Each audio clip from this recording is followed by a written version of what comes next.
at 6:30 p.m. joint with the FinCom. This meeting is being recorded and all board members are present. Would you please stand and join me in the Pledge of Allegiance? I pledge allegiance to the flag of the United States of America and to the republic for which it stands, one nation, under God, indivisible, with liberty and justice for all. So we'll open the FinCom meeting 6:30 to 2:24 p.m. Because we have remote members, we'll do roll call. So Mike Prager.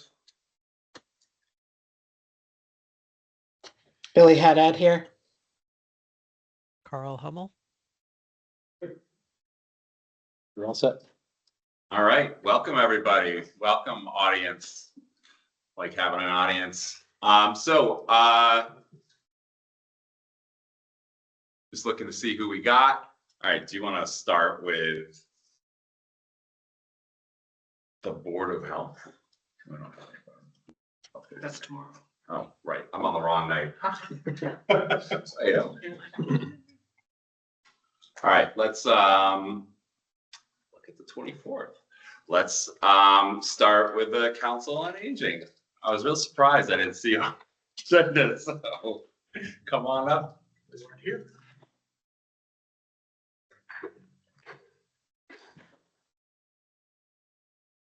Thank you for having us. Amy Wilson-Kent, Senior Center Director, Peg Noguera. Noguera, Council on Aging Co-Chair.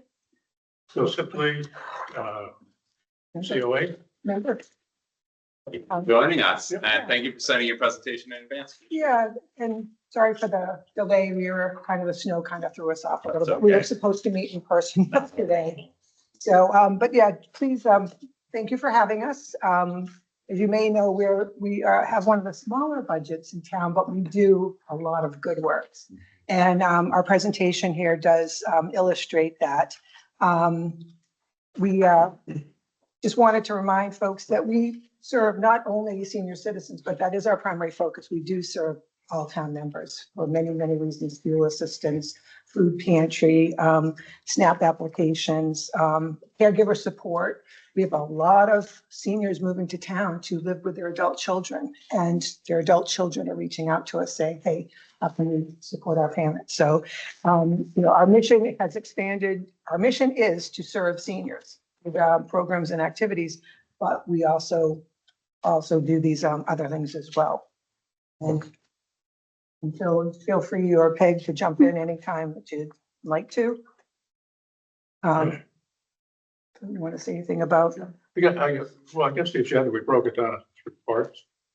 Essentially look at, just a recap of 26, putting things in perspective, look ahead to fiscal 27 budget request, and also look into the future. I think that's something that we should probably bring to you on a regular basis, but this way gives you a grounding, what we need next year, what we need in the future. Okay, next thing is around services. I don't know, Peg or Amy, you want to answer these? The key things here is we break it down into major categories. The health and wellness services, the laundry list of those. But it's really crucial for the senior population because you look at the health issues and the wellness issues with that population, a significant amount. And the services we provide are important to them. Education and social engagement. Social is probably going to keep people vibrant and fresh as they age, especially individuals who by themselves. Nutrition is always an issue. We have some people on fixed incomes, minimal incomes, so more nutrition programs and more meals that we can feed people, healthy meals. I think the better for us all, and you can see the list of all the things we do. And as Amy said, food pantry and SNAP, which reaches out to other people. Information through the outreach coordinator and Amy and the rest of the folks there. We provide people to other sources and resources throughout the community in Massachusetts.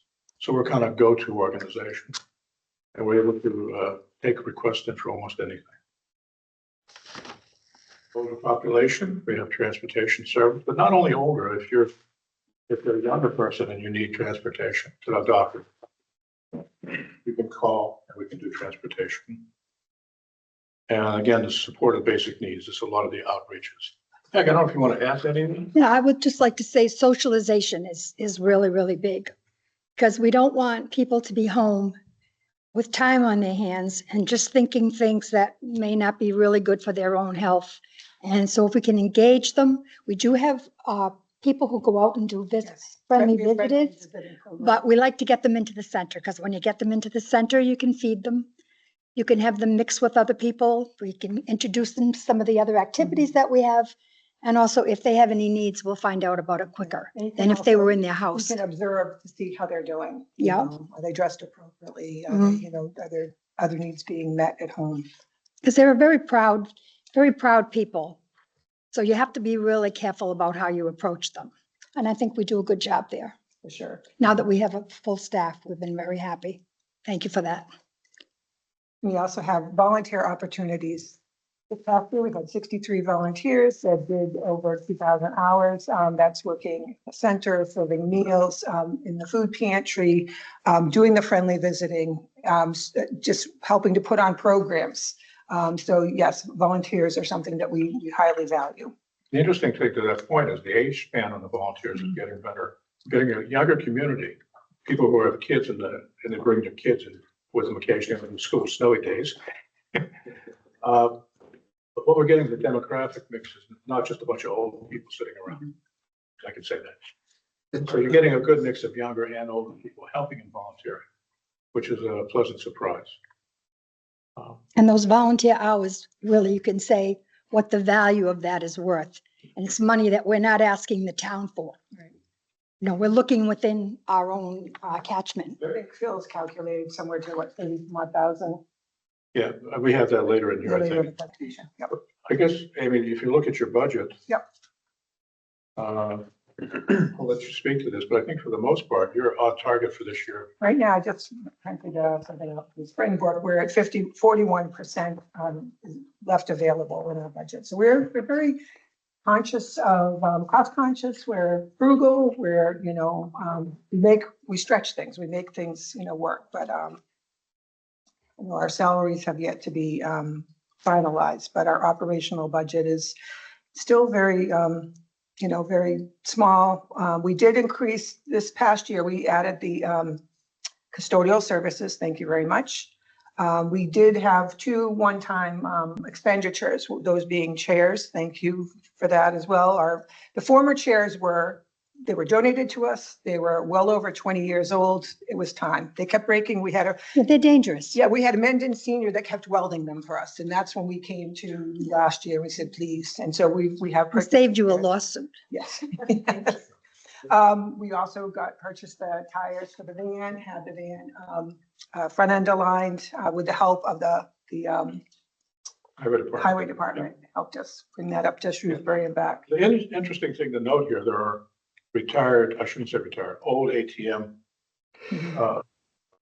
approved by citizens that amount to about $10,000, which Jeremy, I'm assuming you're going to move that into some kind of free cash or trying to address that somehow. So that the windows and something The else. furnace. Yeah, Windows, furnace, and there was 1/3 item. yeah. So that's part of the cleanup that we tried to do last year, or that we did do last year.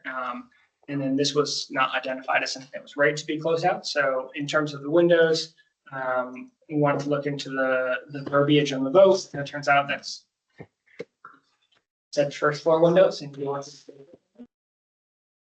So we're using another funding source for that. So we'll close that out at Springtown May to free cash. So yeah, that $10,500 either entirely or largely will be closed out back to free cash. That's what you do. The project are. Can you guys tell me, do you budget for your, the gift amount is a lot, and do you budget for that, or does that just come in and do mandates throughout? Generally, what we've been doing is we've been partnering with the Friends. So over the years, when we wanted to add a second egress for the parking lot, the Friends and the COA both pitched in a certain amount of money. We had volunteer labor. That was Claudia's husband, Cataldo Construction volunteered their labor, but we both put money for that. We also, the speed limit signs, things like that. So we generally partner with almost 50-50. The Friends, also some of the community events that we do, we partner with them. And so the COA decides how that money is going to be spent. Right, so it's not an assumed No, amount. No, no. It's just when you get it, you do what you can with what you got. So Exactly. there's been a recent change in municipal finance law where as soon as the gift is accepted by the select board, departments can expend it without further appropriation. So as soon as you say, yep, we accept that gift, they can use it for any lawful municipal purpose consistent with the considerations of the gift. And so you use like the COA to help guide. COA, It's- yeah. yes. Typically the COA will. we vote on it. We They vote vote on on it. any appropriation.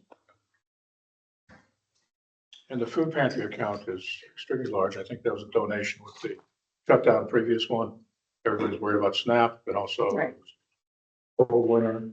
And so there, but when you think about the food pantry activity, which we'll get into details, that people on SNAP and benefits have no access to things like bleach, toiletries, any of those paper products. So we wind up buying quite a bit of that to offset the depletion stock in the food pantry. And that's not something that really we get donated. Because everybody's paying for them out of their pocket and they're not sharing those kind of items. SNAP you cannot use it for cleaning Yeah. products, personal care products. You cannot use it for paper goods. So It has to be edible and not Yeah. not taxable, like those chickens that people like to buy. yep. Can't buy that. It's got a tax on it. And the Friends this year have contributed approximately $7,800 year to date. They'll probably be into $10,000 to $12,000 running programs, paying for entertainment, meals. And they're really program focused back to their charter, not operational focus. Yeah, we've used the Friends. We've discussed this relationship kind of at length between the director and the council. The Friends are supplementary, not supplanting. So we don't want to say, here's something we've done, we don't want to do it anymore, and the Friends step in. The Friends are supplementary, and then the Friends are kind of seed money. So something that a program that doesn't have a history or the track record of saying it's been successful and has attendees sort of things, the Friends have stepped in to provide that initial funding. A good example of that would be the birthday bashes, which we're doing monthly. Where we bring in probably somewhere around 20 some to 30 people. It's a well-attended program. We entertain them, we feed them. And it's something that's covered completely by the Friends. And has had to be waitlisted on a number of occasions. Again, the way we have, Yeah, space. because there's only so much room. So they continue to support and we plan to continue. But program funding. So this is, really your forte. yeah, this is, oh, I'm sorry, I didn't catch that. It should say fiscal year 2025. Oh, Or no, I'm sorry. 26. You're right, 26, but it's calendar year 2025, but someday. The state looks at it one way, the town looks at another. So these are 2025's statistics. Our population continues to be a strong 28%. We do serve, as I said, we do serve non-seniors as well. We were open last year, 227 days. We had service units of 9,124 and phone calls. We try very hard to capture all the phone calls on a two-part carbonless phone book. And oftentimes we're not able to because we're running around the building, we're in the kitchen, we're somewhere. Well, I called World Band and asked them, could you please look into this? Can you please help us capture our calls? And I got told no several times. Finally had one young tech over there who said, I'm going to look into this for you. That is the number. He was able to send me a list of every single call that we got in, which is 3,760 calls. We have been good about capturing about 2,400 over the years.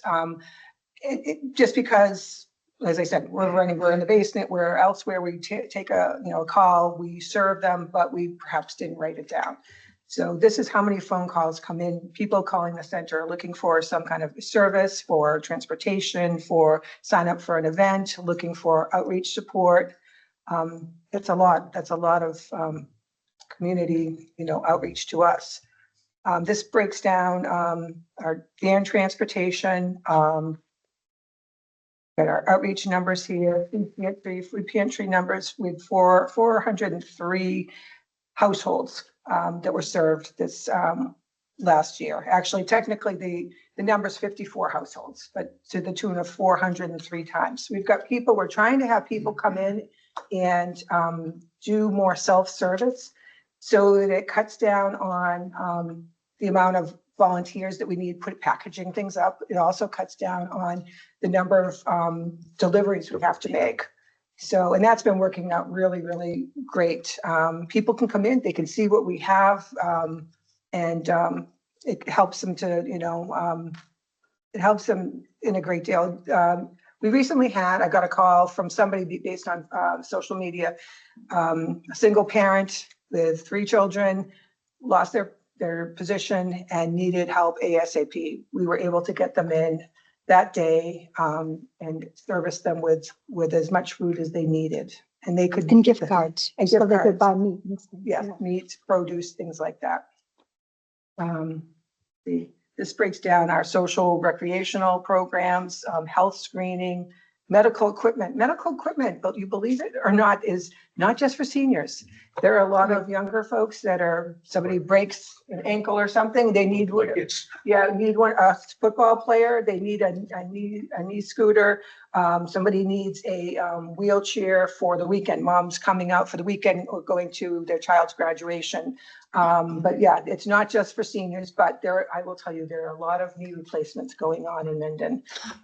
That seems to be the primary reason for some of this equipment. Educational programs, we offered numerous ones, and to the tune of 1,167 participants came to our educational programs last year. Nutritional programs, 1,899. Fitness really increased this past year, 1,192. We've got a call for more and more fitness. We're going to be starting our second Tai Chi class. We have 2 chair exercise classes. We have evening yoga is starting up again. That's a seasonal thing. We stop it for the dead of winter. That's coming back up. And we have a walking group and Qigong. Qigong is something that's offered Wednesday mornings. It's not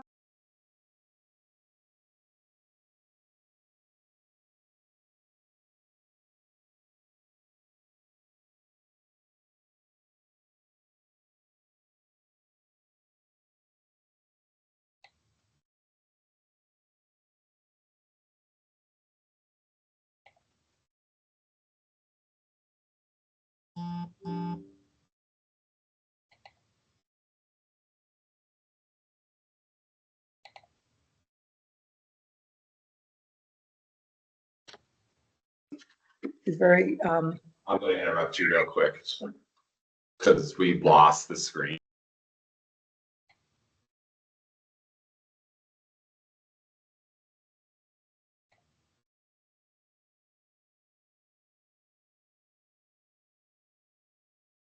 Can you all hear us now? It says they can. Thank you. All right, so apologies. We're all back. Let's just make sure okay, we're still recording. All right, sorry about that. it's okay. Yeah, And just the van drivers are left. Yeah, just the van driver. We have 2 They share part-time van drivers. They share one position, so there are no benefits allotted with that position. We're fortunate to have 2 wonderful drivers that our people are very comfortable with. And then, as I said earlier, volunteers, we had 63 volunteers last year. We had 64 the year before, with perhaps somebody moved or there was a high school student went on to college. Total hours, 2,148, and still have run it out as if it were minimum wage, $32,220. An interesting thing about the numbers, if you look at the operational expense of the senior center, town contributes roughly $33,000. You look at the volunteer activity, the townspeople, they match that. If you look at the donations and the Friends organization, they match it as well. So I'm impressed with the town and all the giving and generosity. And we couldn't run the place without all that. Just a question, if people are watching this, what are the areas you're looking for help in? So what kind of volunteer opportunities exist for people if they wanted to So we have people that are, take the Tri-Valley training and they can serve meals at the center. Food pantry, we are pretty well staffed with volunteers, right now. As people move and change, there could always be another, opportunity there. Phone coverage, this phone coverage from time to We have time. phone coverage we also use the senior workers. Yeah. We'd like to use the senior workers for that as well. I think you can. We have people that do our landscaping. They do take care of our gardens. Beautification, yeah. Beautification committee. They take care of our gardens. They trim our shrubs. They do a lot of exterior work. We've got people who want to volunteer to take care of the bocce court in the summertime. We could have people that work with Jen on the outreach and potentially visit Friendly other seniors. visitors, more friendly visitors. Friendly visitors are always welcome. I mean, that's an important element. Mhm.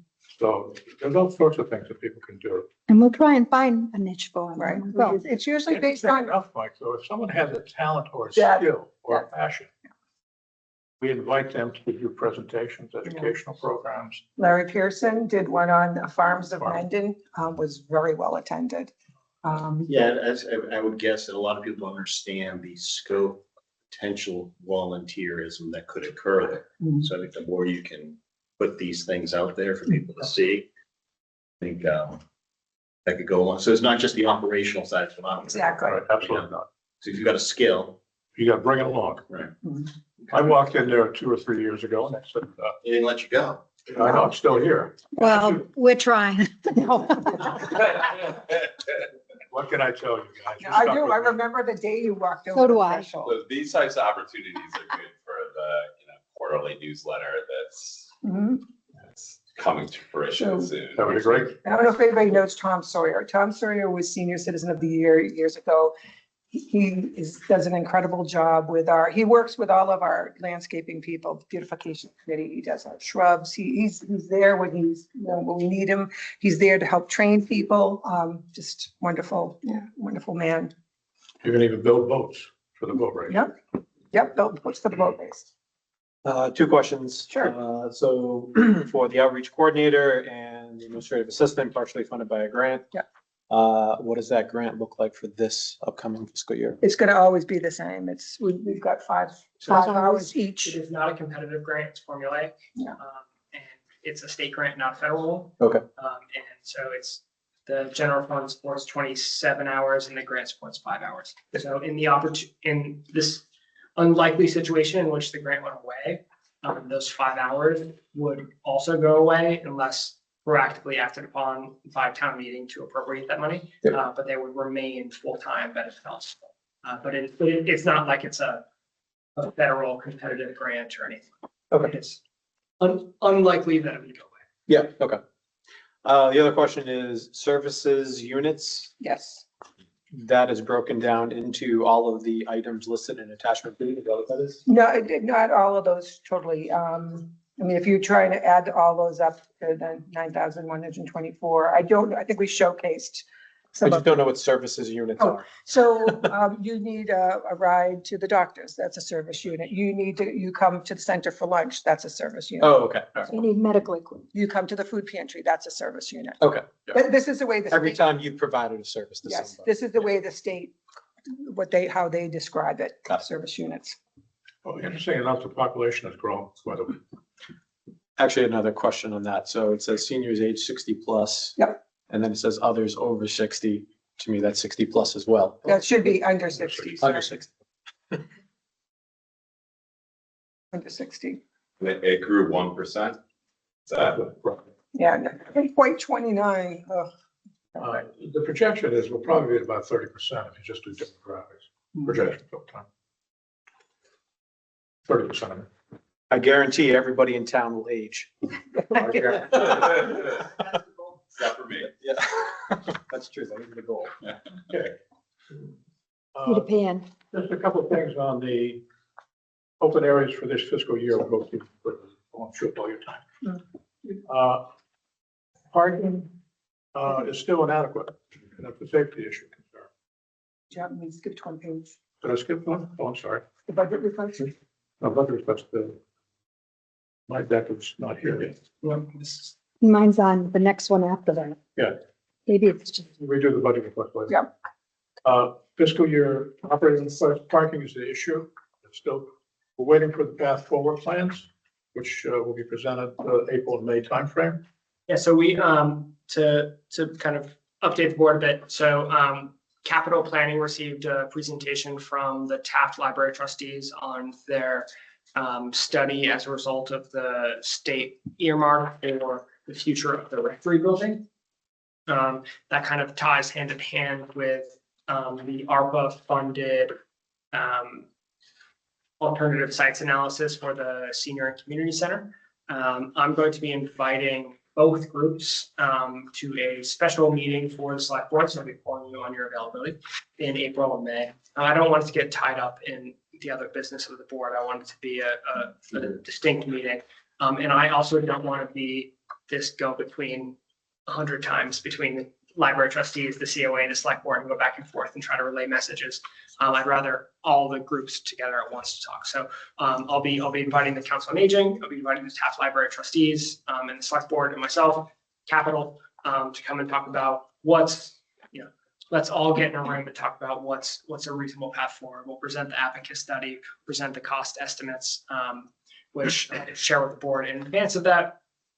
To say these are two building projects, these are two community programmatic spaces, and even if they're not tied together in terms of how they decide what a day-to-day operation is, they're definitely tied together in terms of broader need for the community, and they're definitely tied together in terms of how do we afford them? Do we afford both at the same time? Can we, and rather than pit them against each other unnecessarily, have it be a collaborative conversation going forward. So there's more to come on that, but it will be all interested parties. It'll be a kind of groundswell up rather than a dictated down. Jeremy, just a question on it. You'll be presenting the COA, so we understand what the study is before we come to the meeting, joint meeting. Yeah, we have.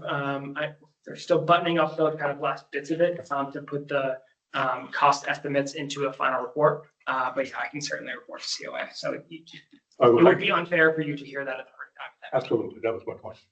so we're looking at March or April for your presence? April. April? Yeah, early April at the earliest. Did someone talk about the, all the question marks and the build maintenance projects in progress? Yeah, there's A lot a of question marks there. there's a few question marks there. We can go down to that piece, the space-based as well, though. Before we get that ADA compliance report and study that's being done, I would just urge the select board and administration to look at prioritizing senior centers ADA needs, because you have a senior center population that probably has the most ADA needs for population density. So, I just want to, compliance is not quite how I'd frame it. So we're doing a Americans with Disability Act self-evaluation and transition plan. So what that does is it looks at what, a self-evaluation, kind of what's the current state of things, and then transition plan, how do we improve those things to kind of come up to. So ADA typically does not, ADA requirements typically aren't triggered until you get to a building project at a certain threshold of building value. But what the transition plan says is what are things you can knock off, and what are things you can do to increase the quality of user experience for your buildings or your environment, whether it's good for everybody. And having the self-evaluation transition plan, which we got a grant for, the select board accepted in December. What that allows us, once the plan's finished, allows us to apply for capital grants to execute on that plan. So it's not, and COA is not alone in this. It's not an audit. I feel like a lot of folks have thought like, oh, we're in trouble because our grab bars in our bathroom are the wrong. It's like that's not what this is about. Those were installed before the ADA was, the whole source thing. So it's not critical in terms of saying anyone did anything wrong. It's what's our path forward. It's self-evaluation, and then what's our path forward. Gives us information we need.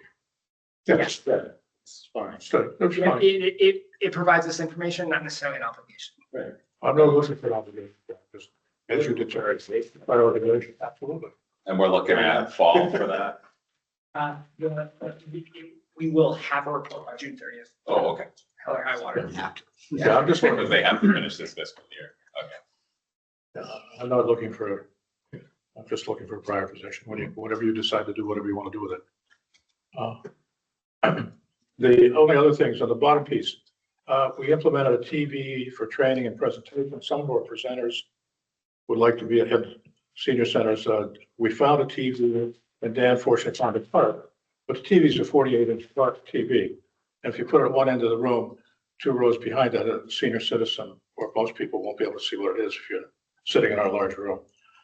Our recommendation is that we come up with $1,000 to cover the cost of that, either through. That's why I was asking about the question marks, because this is like super low hanging fruit. Like, I believe we could probably find $1,000 for a TV everybody can see, These are all, which is different than like replacing the windows though. So like there's some, there's low hanging fruit here. Yeah. These are things that we'd like to see done as quickly as possible because they are low hanging fruit, they're not big things, other than the bottom one.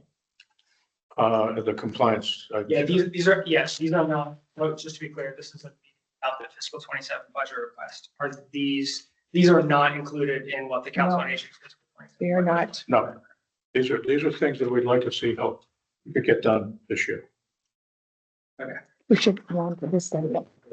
Bill's taking advantage of time with the board to kind of get its current needs. Yes. well, why not put it in the budget? Like, It's a retrospect, we'd like to get it sooner than the budget. Well, if we can't do it for the budget, we now have some information to roll into the budget. So if we know that we can't do any of this now, but it's an additional 5,000 to their budget, perhaps we put it in. It's information, right? It's information, that's all it's there for. yeah, I see less than $10,000 in things that are, The windows are the one that the big ticket item. well, the wind, but that should be done Yeah, we're taking care of that through the building maintenance. through building But maintenance. through the $78,000 that we have. That will be, as I understand it, facilities manager will be taken care of in fiscal 2026. So anyway, this other low hanging fruit we could figure out. Just the only question mark I had a question on was the, replace the deck. Yeah, I thought, What gives us a feeling that that's too low if we sized it and The approved it? ADA audit that we had, or not even audit, but when they came to do check our senior center out, they thought that was gonna be not enough money. It was Center for What is Living and what is the Working. amount of money that they think it should be? Or did they not give us that? They said it's just too little? Yeah, I would have rather have seen this is where the construction falls short of requirements. And that's how it relates to the amount of money, not just you should be Presume spending. it's in the report. That'll be in the report. well, the other coin is, it's just, if it's not short, that's fine. I mean, Dan's running with this as a maintenance department. So if you can do it for whatever you have, that's fine, but there was a flag that was raised. You have something to say, Dan? Is it just for what it's worth, we have received one quote so far that is less than 45,000. Okay. All right. Jesus on that, so I think we're in good shape, but only one quote so far. Okay. We're just raising a flag. Sometimes you go to a project, and all of a sudden you find out, Yeah, so are we planning on building that deck before the study is finished?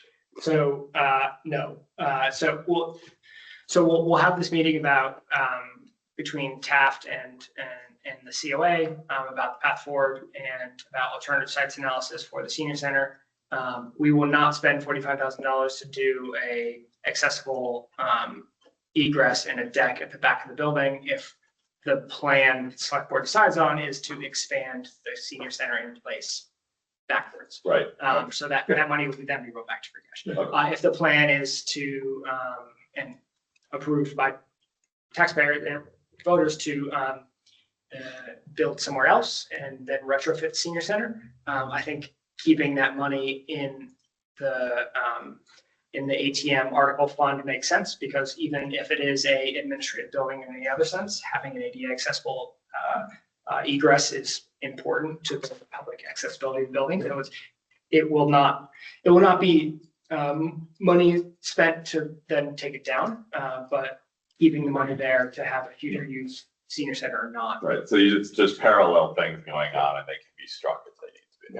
yeah, well, we've got to play, because we've got to play the parallel game too. So Do we figure out where we're going? I think it's reasonable for us to figure out these parallel track and have these knowable things rather than wait until an inflection point to figure it The plans and designs were validated to be compliant, right? Excuse me? With current code. Yeah, so the plans were validated to be compliant with current code, right? Yes. Okay. Yeah, the course. quotes we have now. Sounds We'll find out and shoot.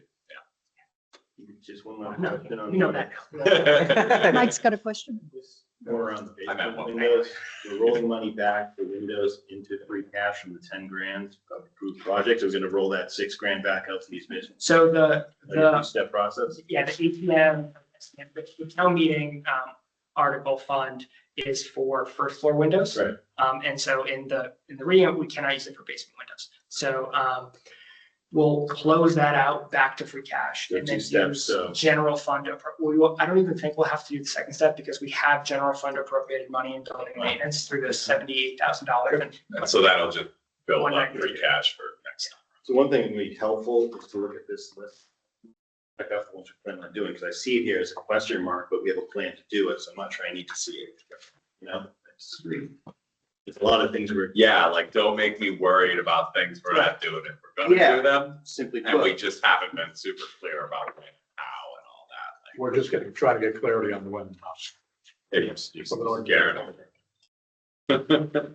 We just want to make sure you get what you need. That's what we're here for. So our budget request for FY '27 has actually decreased from last year because of the tires, the chairs. However, we did, it was recommended that we put $2,000 into a non-existent building maintenance line item. So now we have money there. So ultimately, our budget request is $1,735 less than last year. So what that is there was $37.50 in the miscellaneous expenses line for the replacement of chairs, which we talked about earlier. And then that was a one-time, we talked about it as a one-time last year. And what we're replacing for that comes out and we're replacing it with $2,000 recurring expense, but for building maintenance. So this is things that rather than involving either my office, or it's smaller ticket items, which we need $100 effort to fix A fix. this thing that comes up this week, rather than this knowable, larger building maintenance project. We wanted to give Council on Aging the ability to tick that off, which is different from, the assessor's office, which is not responsible for their own building. The principal assessor doesn't need to replace the thermostat, but the senior center director might. So we have that money here to do those things. Rather than the window replacement, which would come out of our building maintenance central budget controlled by facilities. It does seem like the senior center has been a bit of a silo for a long time, so. Can you tell me about so you had mentioned that the van had work done on it, New so. tires. So that, the $2,500, you're not budgeting out for those tires on a future replacement, or like, what's that drop there? Well, because we purchased the tires and we had the. And you're not gonna put them on the budget again until you need Until them we need again? them, yeah. So that's like, back to the same thing with building maintenance, like, should there be a fund to maintain the vehicles so Yeah. that you don't have to? So we don't have a sinking fund for that. The way you would budget for that is do it kind of centrally, and we've got an equipment maintenance budget, but. Like in a fleet fund? Right, Or- so it would be, we would budget 10 grand a year and, we have 4 vehicles and every 4 years, one of them needs something. So budgeting it in we only have, besides, 2 town vehicles, so we kind of have historically and currently take it as a one-off rather than a planned. So there are, ongoing maintenance, right? You have 3 grand in here to do ongoing maintenance, but individual things like tires are It's also gas, that's for the, Well, gas gas. for the van, and oil changes and. done as they come up. Yeah, on just a smaller budget like this, it It just feels like it has an impact every time you have to do it. And like you can buy two TVs. So the thing about a Just- fiscal year, We like, don't need to. we can't really budget $500 a year for 4 years to have a $2,000 a year expense in the future, right? Like, because that money turns to a pumpkin on June 30th. We don't have access to the previous $1,500 a year for it. Right, but that's what I'm saying, like, if we're doing this with building maintenance, then we should be doing it with fleet maintenance, It's not any different. It's a little different. Huh. 'Cause it's a Well, I fixed mean, asset. I'm not sure I'm on board with the building maintenance line, to be honest. Okay. Every building in town that has their autonomy, that's fine. You can do it that way. I'm more of a centralization guy. But in terms of fleet and things like that, because it is a small budget, I think you actually want to centralize and have a fixed amount across the vehicles that need it when they need it. You know, rather than targeting each individual vehicle within the specific line item budget. But that's more. Because they know, because they're local. Like what's the putting it on? Can I ask a question? Yeah. Wouldn't the highway department helped with the front end alignment? They couldn't, no, they couldn't do it. They facilitated. Well, we drove it to Shrewsbury and back. It was a two-person So operation. all I'm saying is that maybe because you have the one vehicle, that it would make sense to pull it into some kind of a central budget like Goddard is suggesting with whether it's highway. I mean, I realize, police and fire each have their own budgets, but maybe it makes sense to pull that vehicle in with highway because they have other special With a lot of vehicles. operational overhead that you don't need to deal with. Correct. We have expertise in other parts of the Right. town, and I know I'm adding additional work to you. But it's a unique vehicle. It's a specialty vehicle, just like highway has a lot of specialty vehicles and Exactly. equipment. Maybe it makes sense to somehow have some coordination there. I will tell you, oftentimes when we need to have something done, highway department is so busy with their own vehicles, so we have to farm it out. Right, but if they were planning ahead. But because if it planned, was- but if it's built into the budget, if it's built into their plan, and again, if they have a yearly budget, it is, I think it's impossible to put $500 aside each Okay. year, because you don't know when you're gonna need a tire. Because oil changes, tires, somebody's paying attention to it, just like every other vehicle. I'm assuming that's not happening on a very regular basis with you because you got a lot of other things going on. Well, that's that, so the $3,500 is the. Right. The drivers. could You know, keep and I don't wanna, Yes. I don't We're wanna get beating this, it to death, I apologize. I don't wanna get this off track any further, but I'm about to. The current van that you have, is the size of it bigger than what you really need for what you're doing with the van? Well, we're hoping So to, we've got a plan for that. So, Yeah. when the fire chief, got the Ford F-150 Lightning, and then the Tahoe was repurposed to be the lieutenant's vehicle. The lieutenant's vehicle was then deemed surplus to fire operations. So rather than use that, See where we are in Game the of queue. bells. yeah, so rather than trade that in towards the F-150, which is the kind of typical cadence, we had the highway mechanic evaluate what would it cost to get this kind of where COA needs it, because it's a Ford Explorer. And so to your point, do you need an 8 or 10 passenger, 12 ours passenger? is a 13 passenger. Do you need a 13 passenger van to take one person to Milford? Like, probably not. Here's my point. Jason and I at MMA looked at Oh, the some electric. vehicle. amazing electric vehicles. There are grants available and they're much easier than a Ford Explorer for somebody to get into. In addition to that, because it is an electric vehicle, there's essentially no maintenance. Except for Put it tires, off the maybe. back, you just roll. And you literally leave it plugged in the garage. People can go down and get in, you drive out of it and drive it. It's quite an amazing vehicle, and especially if there's money available for this program. Rather than taking, an older hand-me-down and get it ready for the next couple of years or few years, maybe you should trade that in for the Lightning.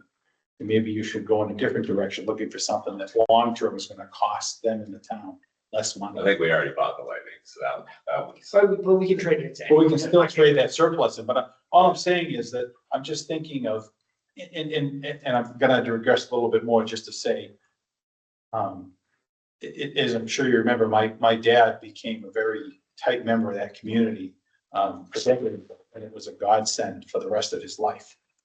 And I think about him in my back, in the back of my head, talking about, the senior center and what a vital thing it needs, how it needs to be prioritized. And that's why I say, rather than another hand-me-down, let's take this old Explorer and make people hop up into it.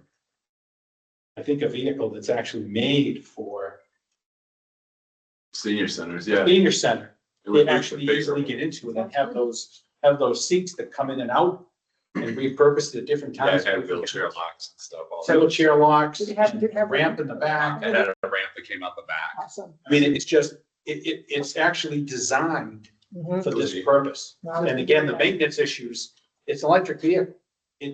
I know some people don't want to believe it. There's virtually no maintenance to it. All right, so let's rewind that all the way back. Can I just, don't we have sort of an overall assessment of EV capabilities underway that this would fall into? Yeah, so I was just about to say, submitting that to the capital plan and putting that into our fleet assessment is kind of how you key that off. Because this kind of This, wasn't on our radar. So, so you would recommend that the council on aging put an EV vehicle in the capital planning? that's what you think is best for your operations. Well, I think that's another thing to van, think about is That's- just while ensuring still you're not retaining the- reusing everything just because you're trying to make the town's life better. Like it's our job to ensure that you're not being wasteful. It's your job to ensure that you're getting what you need. And And I think this would do both of those things. so, but yeah, that's all I got. It wouldn't preclude us from going ahead with the current plan. No, Looking at Not at all. future, No, it's a future activity. no, it was just, it's short-term future. coming up as something that's a burden on the council on aging, on the senior center in general, and you're putting time and effort into it when, yeah, maybe you don't have to, and maybe that relieves some of the efforts there. And then one more thing, you got 3 imaginary numbers on here. What are those related to? Like the divide by 0, why are those coming in? Is that just I don't know. random? I don't know those tracks. You got a question? Oh, right, I can't see the people, I apologize.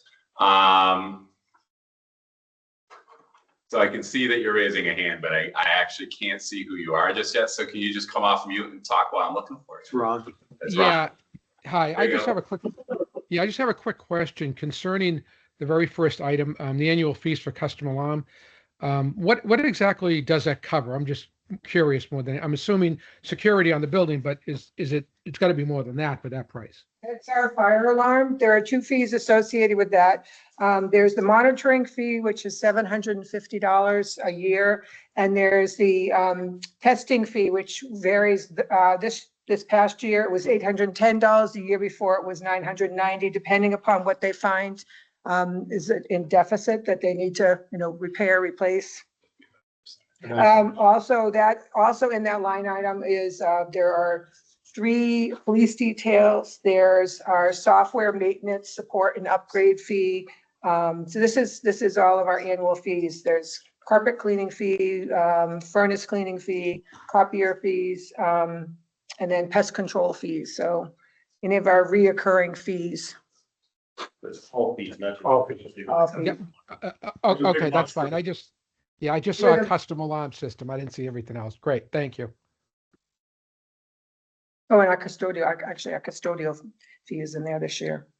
Should probably Yeah, so- change that line description. Well, start with- Yes, yes. Yeah, so that line description is actually contracted services. So that line is- I'm not sure where this chart. All right, we can hit the next slide. We just,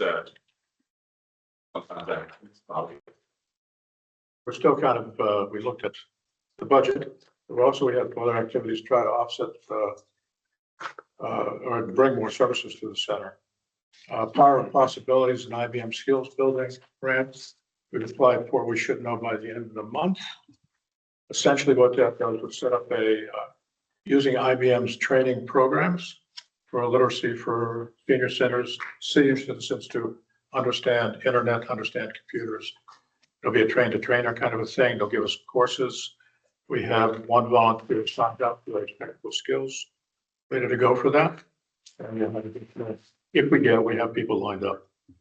That's about a $5,000 grant. The Health Foundation of Central Mass is really an exciting one, with a Memory Matters Cafe program, to treat people with dementia and early stage dementia.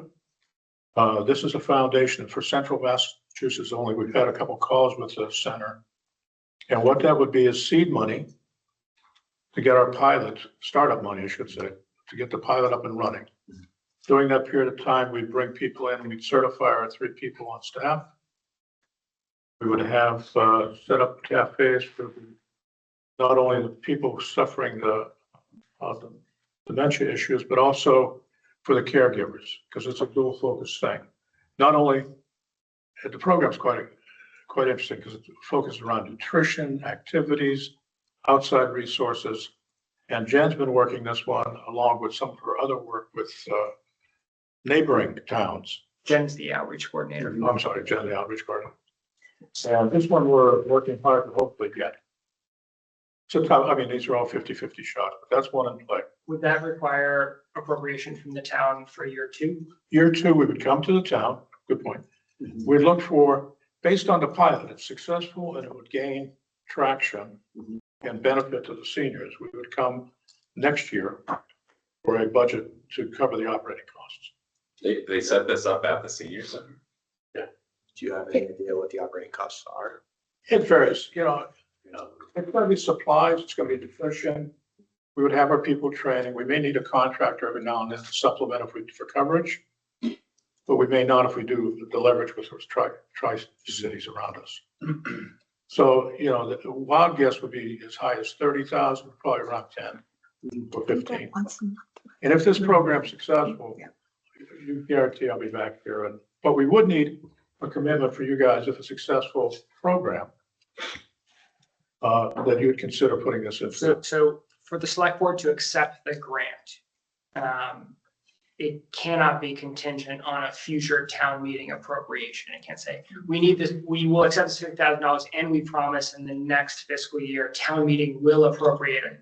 I'm not looking for a promise. I'm looking for consideration.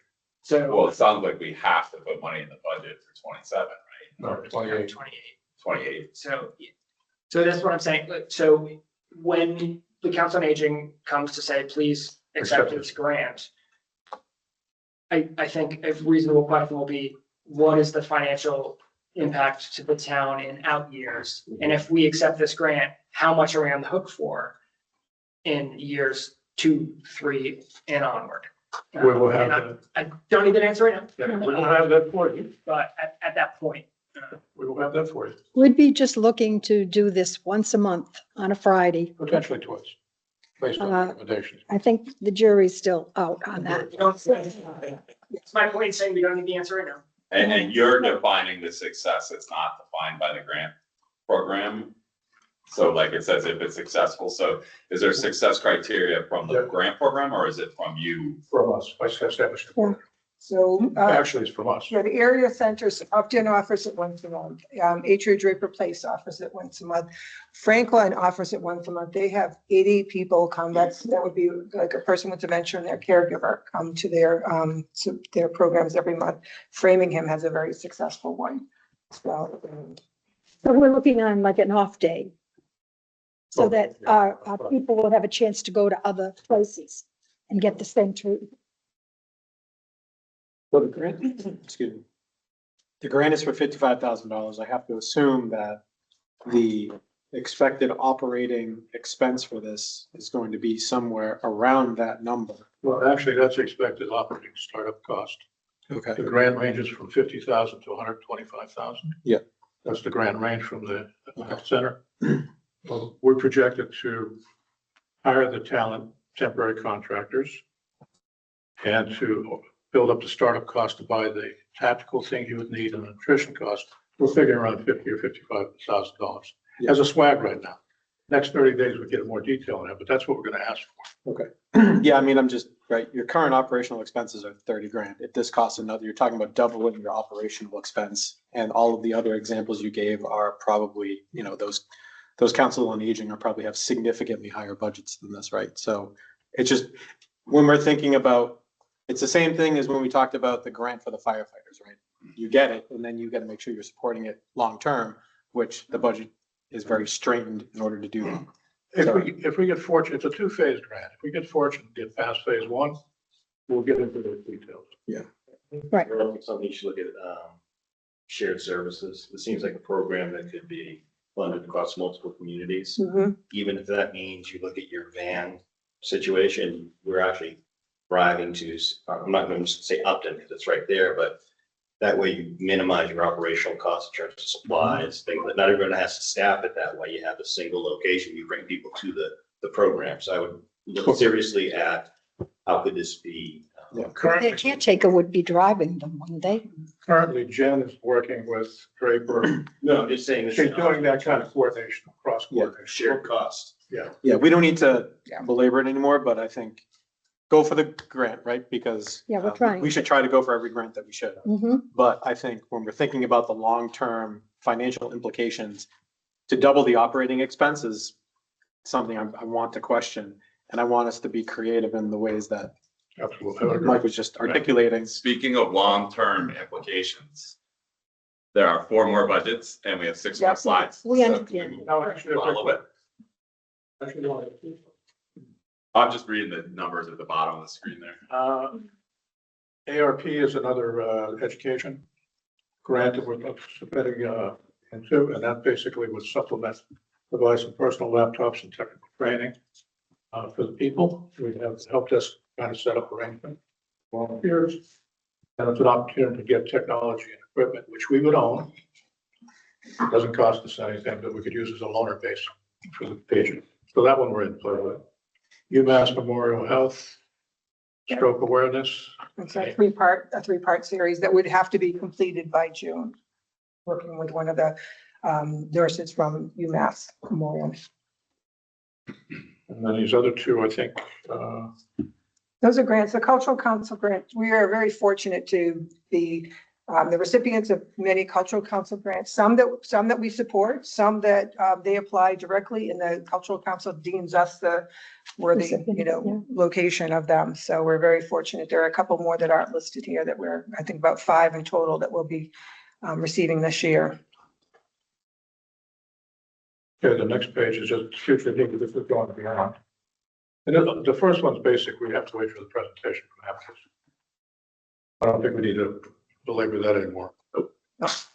Second one is, in the future, Amy's been talking about a part-time coordinator someday to manage these programs. We're maxed out doing what we're doing. So, be it our administrative assistant, tries to help out. We have volunteer coordinators that help out. We really need to have kind of coordination, one stop, somebody helping overall. And that would be our next thing. Now that we have a full-time administrative assistant and a full-time outreach coordinator. So just something we're gonna think about and let you know that we'll probably be asking it for it next year. It could be 10 hours, 16 hours, something, not a full-time position. Just one more belabored point on the van replacement. You worked on getting metrics for your phone calls this year. I think, getting ready for replacing this large item, you're gonna wanna just figure out how many rides are you Oh, giving, we've got that. all that good stuff so that you can scope whatever it is you need. I have it for the last 18 years. I All can right. figure out Okay. how many grocery shopping rides, how many rides to the center, how many rides for medical appointments. That's all. Yep. Right. That would be a nice graph to email the board at some point. Okay. I can send that to you. Yeah, there's no rush. And then Memory Matters Cafe, that's just the thing we talked about. And that's looking for question. That's it. Were any questions? Right. And these are just supporting materials. Okay. Any further questions? No, it was pretty detailed. I appreciate everybody being patient about some of those conversations. I output of the senior center isn't really represented by its budget. And I think that is super clear here. And so, yeah, we just need to be cognizant of that. And we appreciate everything we've already been given. Doing our best. Absolutely, absolutely. All right, well, thank you. And this report. Thanks, folks. Thank you. Mike Maroli, I think of your father every day. That automatic door there is there because your father wanted it. The Friends ended up funding it. It is quite the character. He was He got what he He wanted. was a volunteer. He did. There wasn't always he made sure it happened. It wasn't always him that did it. He always got it done. Yes, he did. Thank you. All right, Madam Clerk, you're up next. Well, hello. Can you hear me? Thank I'll you. report it.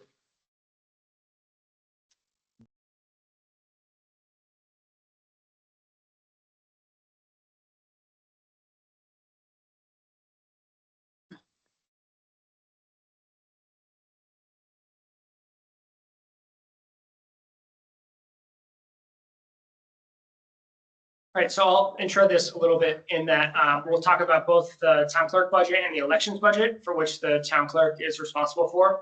The elections budget, as this board will likely remember, is very cyclical. So in years in which we have a state election, a federal election, we're going to see increases in salaries and contracted services and in postage for the folks who work the polls. And the details that we pay, and then the rental for the poll pads, and then the postage to send out mail and ballot applications, and everything associated with that. So we can go through the elections kind of line by line if you'd like, but just conceptually, that's where we're at.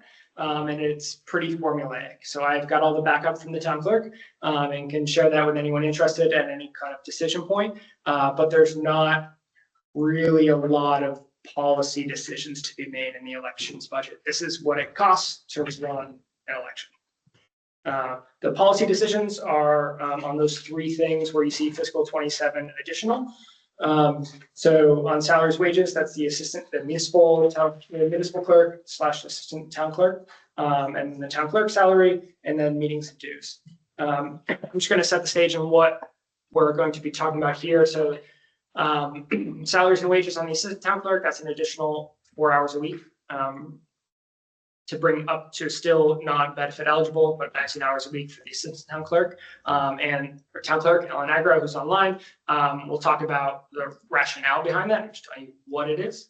Town clerk salary here, the salary is set by town meeting in a separate and distinct article from the budget and is then funded in the budget. So it is a singleton position in that way now.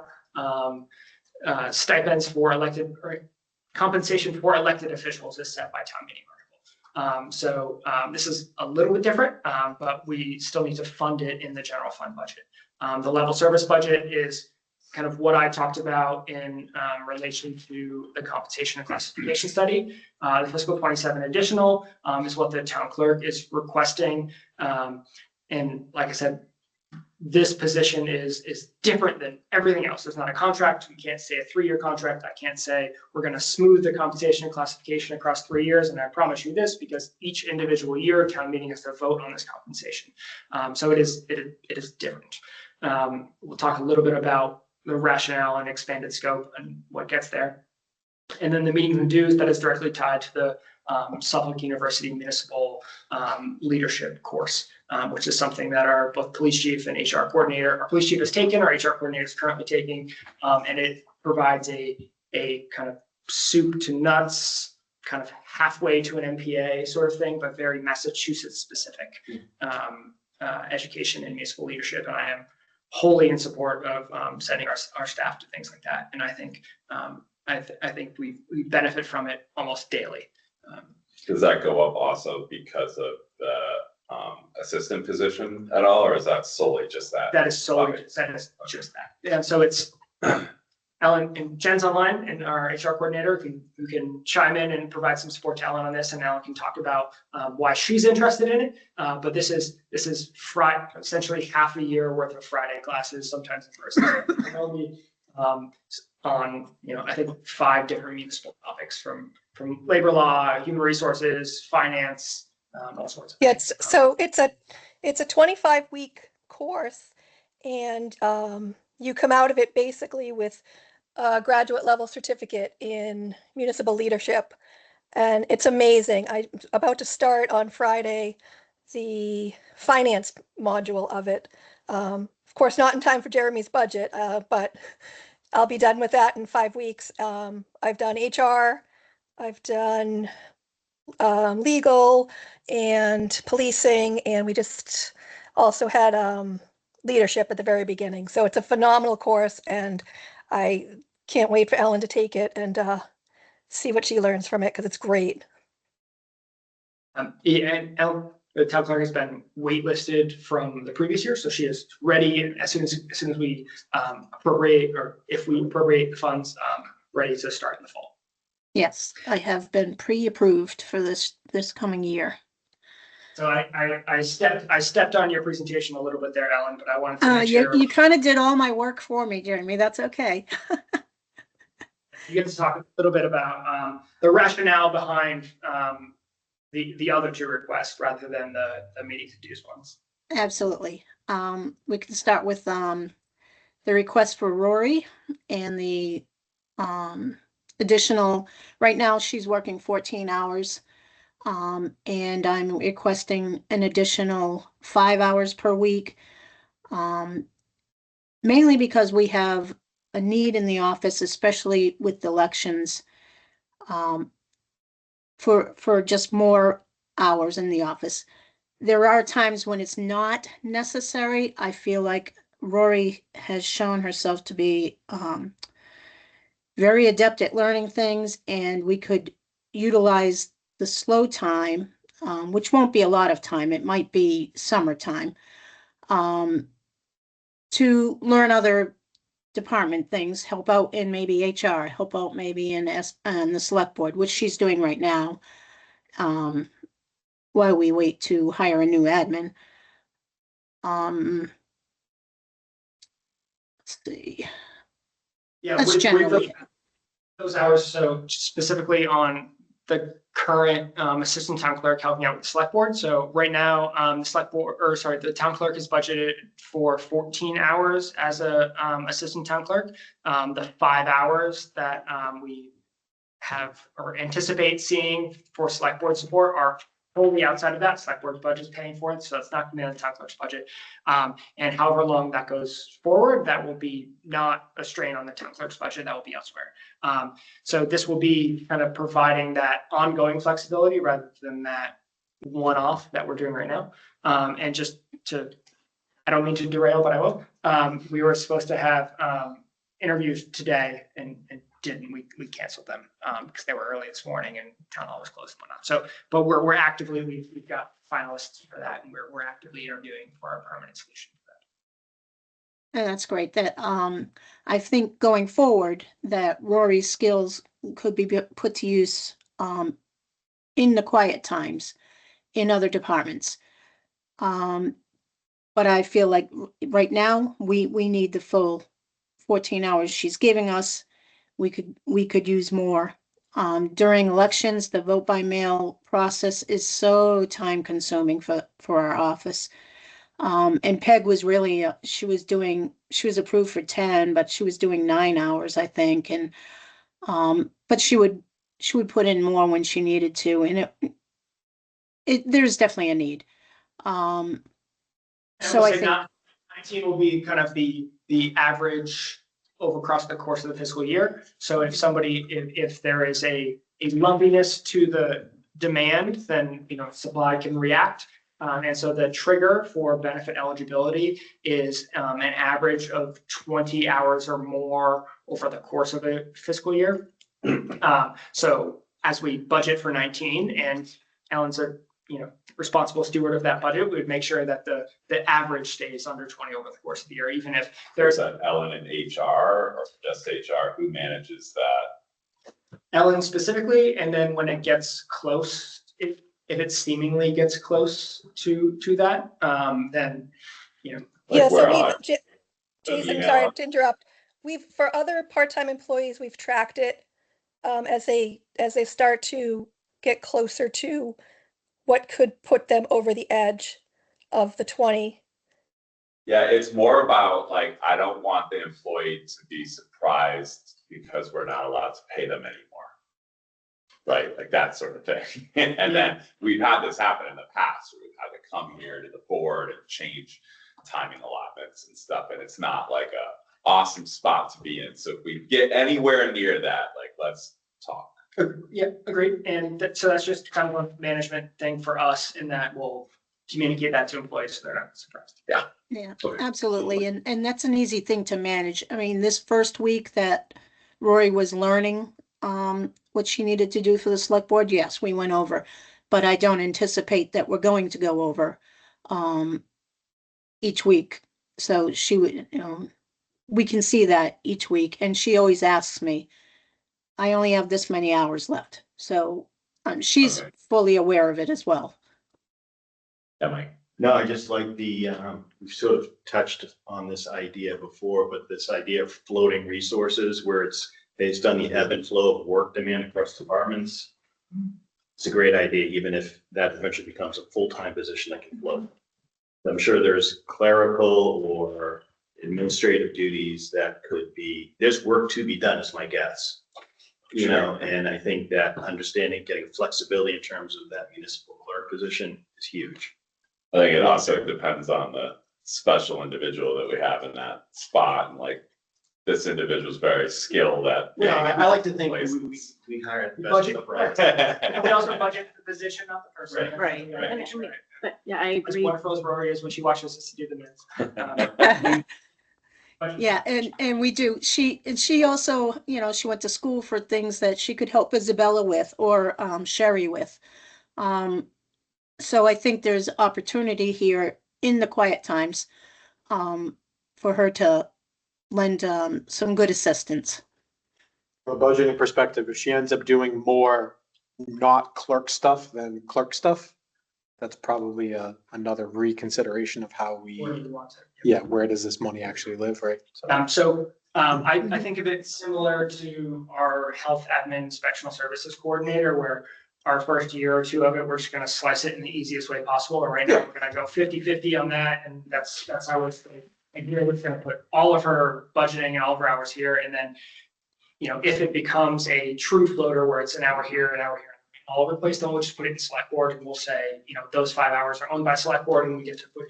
But if it's really, you're spending a consistent 3 hours a week helping planning, well, we're gonna put that in planning or something like that. So it'll. Do we have like a charge code system here at all? We do. Elena, did you have? I was just agreeing with Mike about the cross training, because I see that as really valuable, the flexibility for filling in different departments, and just it relates to the goals for succession planning, getting more people trained up in different skills. Yeah, so I see that really taking form in our permitting, like our online permitting access, and then our payroll, which are two things that touch nearly every department, which we could always use are important, that make sure function every week, and then always use backup on. All right, Ellen, you want to do the hard one? What's your pitch to the town? Let me Okay. intro you. So we did the Collins Center compensation and classification study. And what kind of the board's, I don't know if charge, but direction to me was to implement the study, but not necessarily all in year one, to kind of smooth it across a contract cycle, to say by the end of 3 years, we want to be competitive in the slot that we are. We don't want to be market leaders. We don't want to be market laggards. We want to be competitive in the region. So to do that with individual contracts and collective bargaining agreements, we're able to say we're not going to get all the way there in year one, but by year three we will. Like the contract doesn't have a salary, it doesn't have a contract to be able to do that. I had put a cap, which I won't say out loud, but I put a cap on kind of everything to say I want to keep everybody under that in year one to make it both affordable to the budget and also internally equitable, because I don't want somebody doing the same job as they did last year and get a 15% bump for it, whereas the person next to them got a 6% bump for it. Even if that's what the market demands, that's like too disparate of an impact. So I've presented all individual contracts and all full-time elected officials with a number which I feel fits within the budget and executes the compensation and classification study in a reasonable and equitable way. The town clerk came back with her proposal as well, and we wanted to talk earlier today, and because of snow and personal circumstances for each of us, didn't get a chance to. But as we've talked about via email and we've talked about with some other staff, we've shrunk the executive assistant role for the select board a little bit, and said some of the pay for an assistant town administrator proposal would be that shrinking of that position. Some of those duties, which we didn't talk about before, but some of those duties are the annual administration of the licenses that are issued by the select board.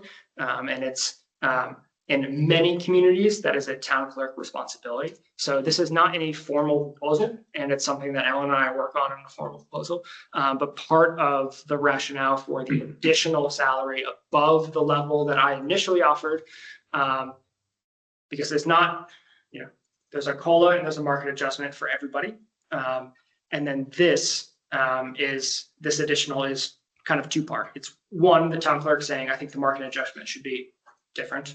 I'm not going to speak for Ellen, but you can speak to that. And but then other part of it is it's a redefinition of scope. It's to say the town clerk is now going to be responsible for this thing which we have not yet defined, but the administration of select board licenses, which was previously administered by another position, in which we've reduced the hours and the hourly rate for. And the difficult part of that is that the town clerk doesn't have a contract where we can say, here's your job description, here's what you do. But in future years in which the town clerk refuses to do this, another incumbent, whatever, we readjust the salary town meeting at that point. So that's kind of how I see this additional, and it's kind of two-part. One, it's scope readjustment, and then two, it's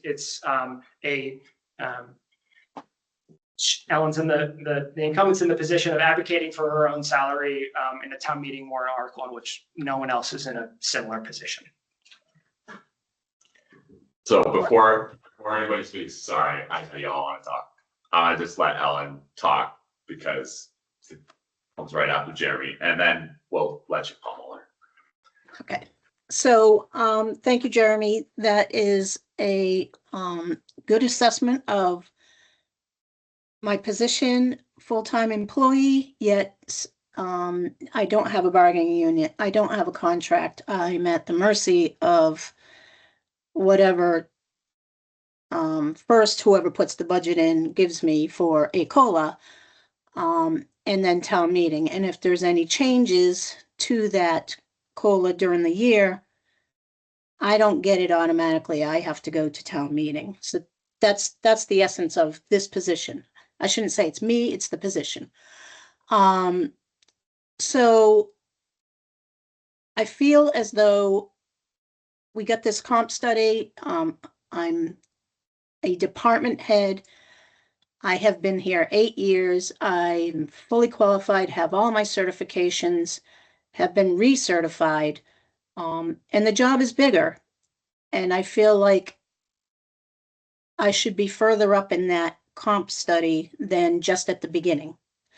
And I understand the towns or Jeremy's position on this is what I'm going to present for my budget, but I'm different than everybody else. In years past, I just let it happen that I would get whatever the town hall union would get.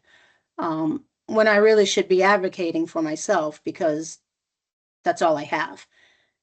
It's not palatable to me to go in front of the town meeting and then you guys have to come up with more money if I go up and say, wait a minute, I want more. And if it's voted in, then the burden is on the town to find that money. I prefer not to do that. I prefer to be treated as an employee. So what Jeremy's saying is true about the licensing, that there are many, many clerks that do licensing. I'm happy to take on those additional responsibilities as part of this entire job. But I also want to be treated fairly as far as wages. In the department heads, I'm rated as a grade A, just like treasurer collector, highway superintendent, library director, COA director, and special services coordinator, principal assessor. In the last 2 years, 3 of those positions were filled with brand new people. And their hiring, their salaries at the start was a fair wage. And I support that. That's how you retain people. I feel like I should be treated the same way. The town clerk's job has really gotten more focused on elections. It's a lot different than it was 8 years ago, 10 years ago, with the advent of in-person early voting for primaries and state elections in 2018. Vote by mail, as we all know, really took off in 2020, but they formalized it in 2022. That has become a huge burden in the clerk's office. Automatic voter registration, another burden, where we're processing more and more voter registrations or declining them, but we still have to process them. Public records requests, really since 2020, those have blown up and they get even bigger around election time. Ethics liaison, website management, decennial U.S. Census liaison. This is all things that the town clerk does that they weren't really doing in the past. And the salary study shows that it is a position that warrants a fair salary. I guess that's the end of my speech. Thanks, Ellen. Hi, Mike. You lead us off. Well, I think it brings up a discussion we've had previously with other elected positions that have turned to become appointed positions. Mm-hmm. And I think we really may need to consider that the town clerk needs to be appointed. Do you think we need to consider it like this town meeting, like it's an imminent thing that we should be talking about? I do. I'd love to get it on the agenda. Look at all these yeses. Actually, well, I guess this is what Jeremy wrote on his memo. Ellen, when does your current term up? My term is up in 2027. And Job insurance until 27, but previously when we went to switch the highway surveyor, we had to get a buy-in from him to do correct. that. And so I would support this for a couple of reasons. If you had asked me 5 years ago, I might have been wavering on that. But this position is really vital. And when I got elected, I feel like the town got a little lucky that I was the type of person I was to do this job, but I also had PEG for 3 years. It really takes someone 3 years to learn everything in this job. If it remains elected, you just don't know what you're going to get. And it leaves the town vulnerable, I believe. I believe an appointed person, you'll be able to say, I leave. You would be able to go out and get somebody who's got the experience you need, and the right personality to fit with the town.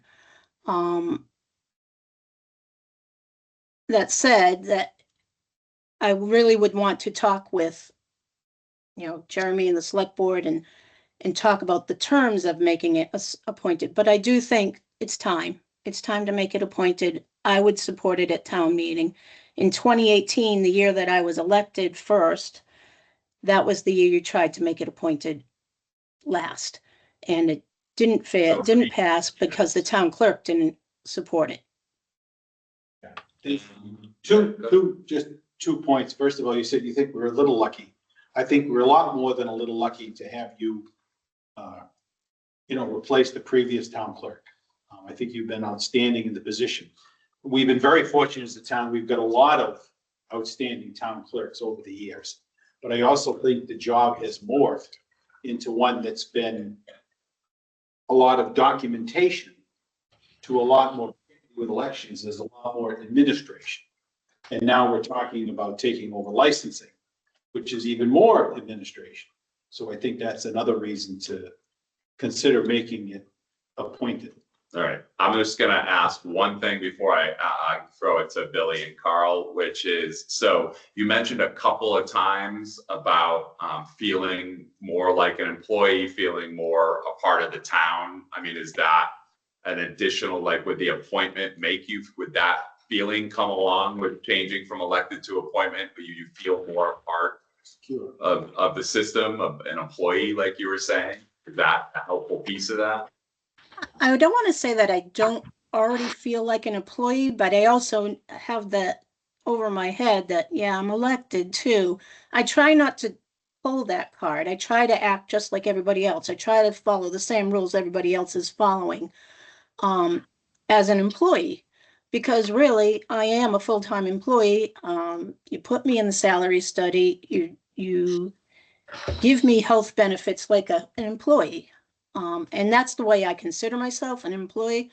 I am an elected official though, and there are certain things that, I could not do if I didn't want to, I guess. I'll say Ellen acts entirely the same as any other employee in town, as if they were appointed or elected. I have worked with elected officials, not necessarily in the town clerk role, but in other key roles in municipal. And if Ellen, as an elected official, she could show up to work a couple hours a week and collect the same salary, right? Ellen doesn't have sick time, doesn't have vacation time, doesn't have personal days. She sets a salary, and that's kind of what it is. And she's the type of person who does not, to any extent, take advantage of that, works the same expectation as any full-time employee, which is, I think, the expectation, but is not the universal experience I've had with elected officials in professional roles. All right, Billy? Hi. Hi. I love this conversation. This is like firing me up. I love it. It's great. As a student of politics, this is like right up my alley. And I support certainly what you're asking for in terms of like increased responsibilities, totally understand where the ask is coming from. To play devil's advocate, one, and this is where one hesitation is going to come out for me. If we shift the role of, and I'd like, your reaction to my comment. If we shift the position to a employee, the administration of the elections goes from an elected position, which you currently held, to now the select board, right? The accountability of our administrations would be a whole board versus one person who is then elected and accountable. Do you feel like that kind of takes away from, if there's either something going wrong with elections, or if there's any sort of accountability that, we need to hold one person accountable, there's sort of this lack of transparency? We're losing that by shifting one person to maybe the select board that's now accountable to the administration of elections, which is, I think, fairly important. So that's a good thought. However, appointed town clerks, not city clerks, but town clerks, are still 100% responsible for those elections, and their head is on the chopping block when things go awry. You know, I can look at Franklin, for example, when they, just a couple years ago, the clerk had to resign because it was on her to run those elections and she forgot something. She forgot ballots in the vault. That's not the select board's fault. That's the employee's fault. The town clerk is responsible for elections. The select board is responsible for giving me that support, giving me the financial support or the, you know, manpower. But the town clerk's responsible for the managing those elections. So I don't think you lose anything there. And I might gain something by having a supportive board. Okay. Does that answer your question? Yeah, I guess I was thinking of it in terms of like we lose political recourse, but I think your example helps me satisfy some of that hesitation. So thank you. So I'm gonna throw out there, everybody, that this is a financial meeting, and we're gonna have this much more direct political discussion on a separate line item at a different meeting. So I'm gonna roll it all back up, and I'm gonna go to Carl. Carl, you have a financial question to add to Ellen's discussion here? You gotta come off mute. First, I'll say this is exactly what the General Bylaws Review Committee is for, so you can refer to them, the political questions. For example, right now, Ellen is elected and therefore doesn't work for the select board and doesn't work for the town administrator. So that is something that needs to be considered. But moving to my financial question, page 6 of Jeremy's report says that the 5,400 town clerk salary increase is above what the town administrator initially budgeted was. I'd ask Jeremy, what was your initial budget? How many thousands of dollars different is there from what you were initially proposing and what Ellen is now requesting? It's on the following page. It's $5,400 difference. Oh, okay. So on page 8. It's like 14% over previous year, right? Yeah, so Carl, are you all set with your questions? Yes. So where do these numbers, both the suggested from Jeremy and, you know, asked from Ellen, put her on the bell curve based on the study? I think bottom third, top of the bottom third, right? Right. And for a seasoned employee, if you had to go out and get somebody, you'd be paying this money to get a seasoned official in. Yes. Understood. I'm not going to argue either way of whether that's acceptable or not, but you will now have a majority of people sitting in an audience who probably were lucky to get maybe a 2 or 3%. And if they're doing their quick math on their calculator, we'll see double-digit percentages and start to question it, right? So there is that analysis. We should be prepared to have those discussions, but that's. Right, Mike and then Elena. Yes, I mean, Chairman, when the town clerk being an annual ATM appropriation, you weren't allowed to smooth things over 3 years, say as you did with CBAs so far. What is your does your recommendation get to you where you would have gotten this position over 3 years is just as much as you could feel comfortable doing in 1 year? So what I shared with the town clerk was what I said I would do over 3 years. There's nothing. No. So what is that number over 3 years? I'll put it now. I'm just trying to understand, if we were to look at this and support a 3-year plan as we did in other places, where does that land? Is it at 91 to a versus oil? Yeah. So my plan was a 9% increase, 9 point whatever percent increase year 1, 5% year 2, almost 4% year 3. That is ultimately below what my year 3 is ultimately below what the year 1 proposal from the clerk is right now. So my proposal, as you see in the is 85.7, which includes $3,800 in stipends, which is municipal hearing clerk and a few other things that I don't know offhand. But I think of those as total comp rather than, because it's all part and parcel. So doing 85 would bring that in line. So the other A level positions by Collins were assistant town administrator, principal assessor, treasurer collector, building commissioner, highway superintendent, and librarian. So 85 would bring the town clerk at the same annualized level as what the proposal for the assistant town administrator was. Within margin of error within difference of the principal assessor and the librarian, and then slightly below the treasurer collector and the highway superintendent.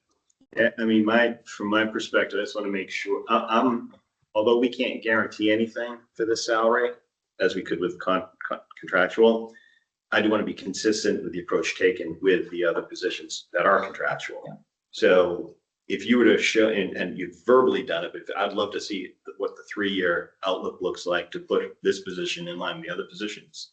Just to say it's a similar approach, because I think we need to be fair and even across the board as part of this comp class adjustment. I think that's been we talked about yesterday. It's been the mantra of the board. It has to be. I mean, otherwise, and I think if what you're saying in 3 years, it's below the 1 year ask, the 91.1 that I see here, that your assessment did not take into account additional responsibilities, which you could then readjust. But I think we have to try to look at this from a smoothing perspective, as we did with every other negotiation.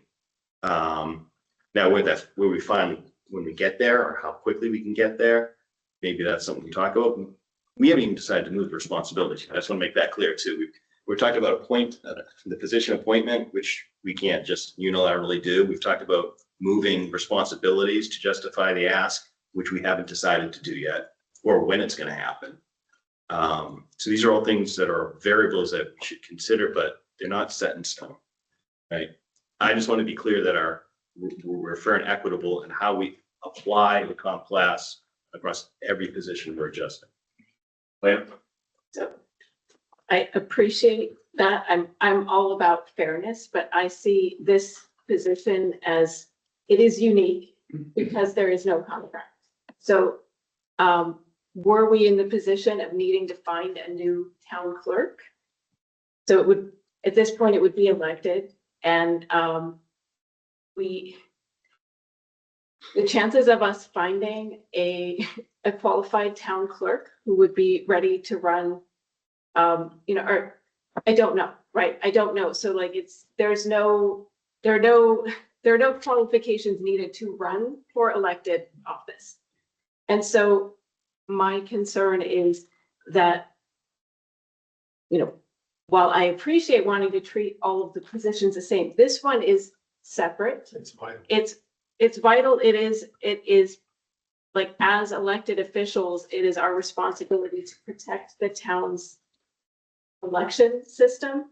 And I think I see this as a critical part of it. And once potentially we have the position appointed, that changes like how we can go about strategizing for the compensation. But at this point, I don't think that we really can exactly treat this the same, even though I appreciate wanting to, but because this position cannot negotiate other than at town meeting or with us. I mean, none of the other. If I can just interject to bolster your point, the other problematic piece of this is in certain circumstances, you can have somebody in that position completely blow up the budget by walking to town meeting floor and actually making a vote to change it. And they know where the money is and they can vote it. And as we all know, townspeople can do whatever they want on the floor. And I think for planning purpose, for a whole host of reasons, we need to consider this, and it is unique.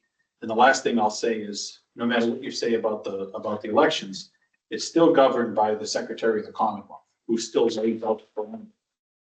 And the person in that position has to follow those.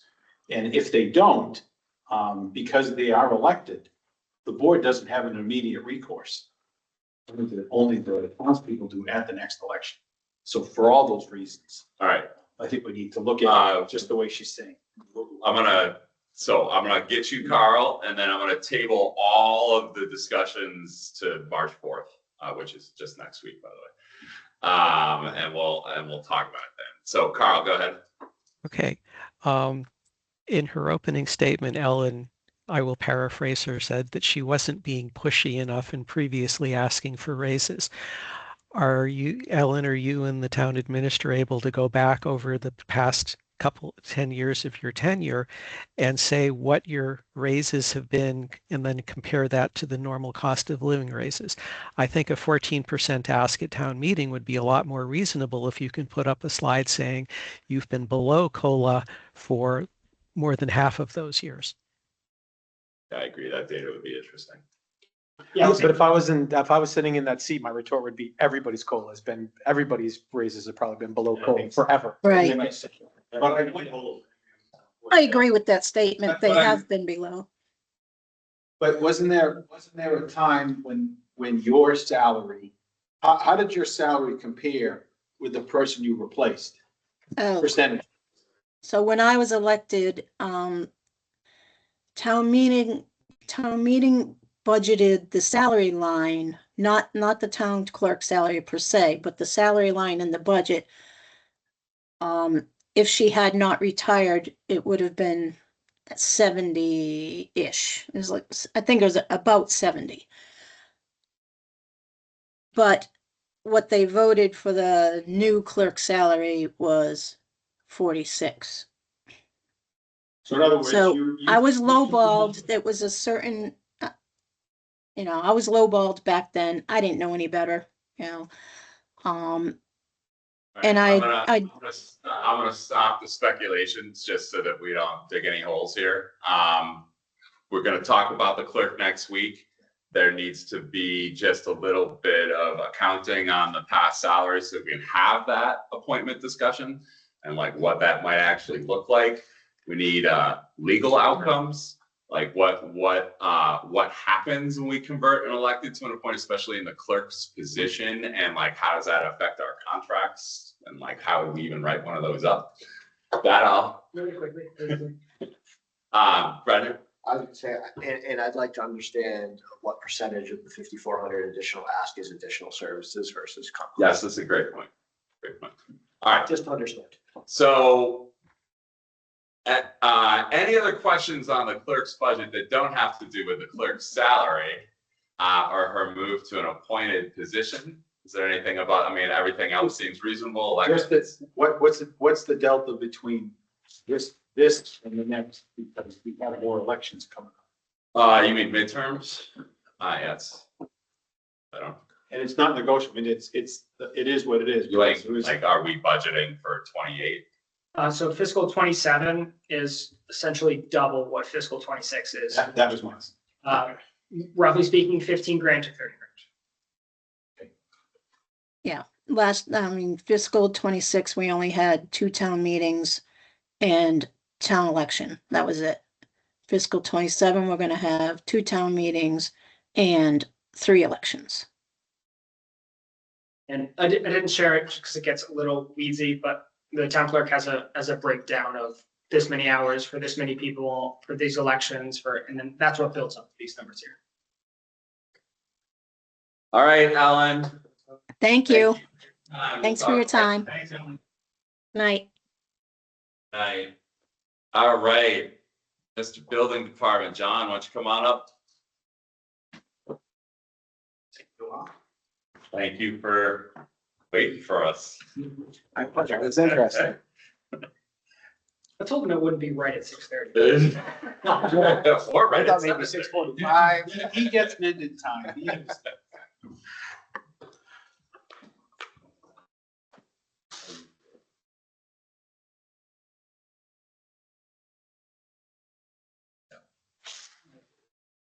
Again, I'll give a short introduction here. So this is the building inspection department. I have a yellow here on salaries.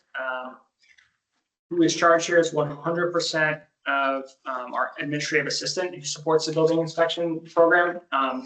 That role also supports planning, zoning, planning, zoning, conservation, and health. And the inspection services coordinator at 50%, who is the health administrator and the inspection services coordinator. Both of those people are in the town hall union, and we do not currently have a negotiated contract for that union. So rather than present a number here, I kind of gave away the game. I blanked it out. And then our building, I just wrote building inspector, I should have wrote building commissioner. Building commissioner at 15 hours a week, who's here to present. Level funded through the rest of the budget, except inspector salaries and wages. So that's what we're going to go through here. The takeaway is they haven't been increased in 10 years. And the purchasing power of what $40 was in 2014 is different than, or 2015 when it was, is different now. And then the ask of what we ask inspectors is also different now. So turn it over to the building commissioner, John Erickson, because that's the only thing that this budget hinges on. Everything else is either it's marginal, but it's also unchanged. Yeah, thank you. So I guess, again, we're here just to talk primarily about the inspector salaries, which is plumbing and gas inspector and wiring inspector. As Jeremy said, the current compensation dates back to 2014 when the select board approved it. At that time, it was $40 per inspection. It hasn't increased at all since. And the compensation is per inspection, it's not per hour. That includes use of their vehicle, their gas, their cell phone, their personal computers. There's no other benefits associated with this job. There's no vacation, there's no sick time or anything else. Per inspection includes their communications with the appropriate specialty contractors, plumbers, gas fitters, electricians. And the scope of their responsibilities has increased since 2014 because currently what they are doing, they're required to do by law. They weren't doing back then. The administrative assistant was doing it, but they're reviewing all the plumbing, wiring, gas applications, insurances, workers' comp affidavits, making sure the appropriate fees are charged, and issuing the permits. Back in 2014, they got a phone call to go inspect 123 Main Street. So there is a lot more duties, I guess. So I've had numerous conversations with town administrator in the past year or so. Again, back in 2014, they were approved for $40 per inspection. If we go into what might be proposed for fiscal 27 at 2% would be just under $52. At 2.5 would be roughly 55. At 3% would be 58. That percentage per year for the last 12 fiscal years, whatever that is, 13 fiscal years. So I Do you know why we didn't raise rates for the last 10 years? Like, did we decide that? No, I don't think it was ever brought to the table. It's not an active decision to not raise rates. It's the It's like every other fee in town. Yeah. In 2014, I know it had also been, I don't want to say ignored, that's not the right word, but it hadn't been addressed in a number of years. So it was a significant increase then. Along with that, when we reset or adjusted the fee schedule back in, prior to July 1st, this was part of the consideration. We projected the fees based on, or anticipating that, these inspection rates would be increased too, hopefully. So, we have a couple of highly qualified inspectors. They've been with the town for, I don't know, at least, I think one goes back 30 years, one goes back 20 years. And I know it's not about the person, the individual, it is about the position, but these guys are, highly qualified and accomplished. So I just think if anything, at least the last 5 years, I've been remiss in not bringing this to the board. And I just wanted to bring this for your consideration. Brendan? Yeah, so thank you for anticipating the question. I was going to ask you to project those, cost of living adjustments or annual increases forward, and you did that. These have, these are offset by revenues, like you alluded to. If you take what the adjusted fee schedule was from July 1st and these increases in salaries, what's the total impact to the town? It is a, I don't want to use that shit. The town makes money still. Okay. Can I ask how it corresponds to adjoining towns? I know you do this, you have a lot of experience. I do. Adjoining communities. And I didn't do the comparison, and I'm glad to bring back a more thorough one, but I didn't do a comparison as I did on the permit fees back when we reviewed those in May or June. But the ones I could put together sort of quickly yesterday and today, I've only got 4, but Milford is hourly with benefits. They pay $46 per hour. With the health insurance benefits, it's about $9 an hour. And they have 5 weeks vacation, sick time, retirement, and everything else. So, but again, their inspectors have a lot more inspections to do than Mendon, don't they? They do, but they're spending a lot more time. So it's like, Yeah, absolutely. but these are just the ones I put together quickly. And then I have, Uxbridge is also hourly. Certainly few hours in Milford and presumably more than here in Mendon. They're $48 an hour plus a stipend. The stipend is $1,000 for the license to maintain your, your professional status, and $425 for gas and cell phone. Blackstone I have it's just an annual stipend, which is currently in this fiscal year, it's $16,230. It's just an annual stipend. I did pull an inspection report on what our inspectors did in the past calendar year. I think I went right from today to 12 months ago, because it's 12 months is 12 months. And they did just north and just south of, based on plumbing, gas being one and electric being the other, of 250 inspections each per year. So if you use that $250 inspections per year, divide 16,230 into it, that's about $65 per inspection. And in Blackstone, they don't do, as far as to the best of my knowledge, they're not doing the emails, phone calls, permit reviews in the portal that they arguably should be, or debatably should be.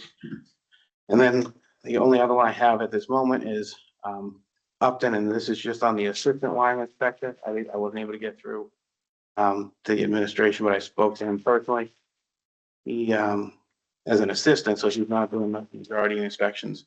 He gets $36 per inspection plus a $4,200 a year stipend.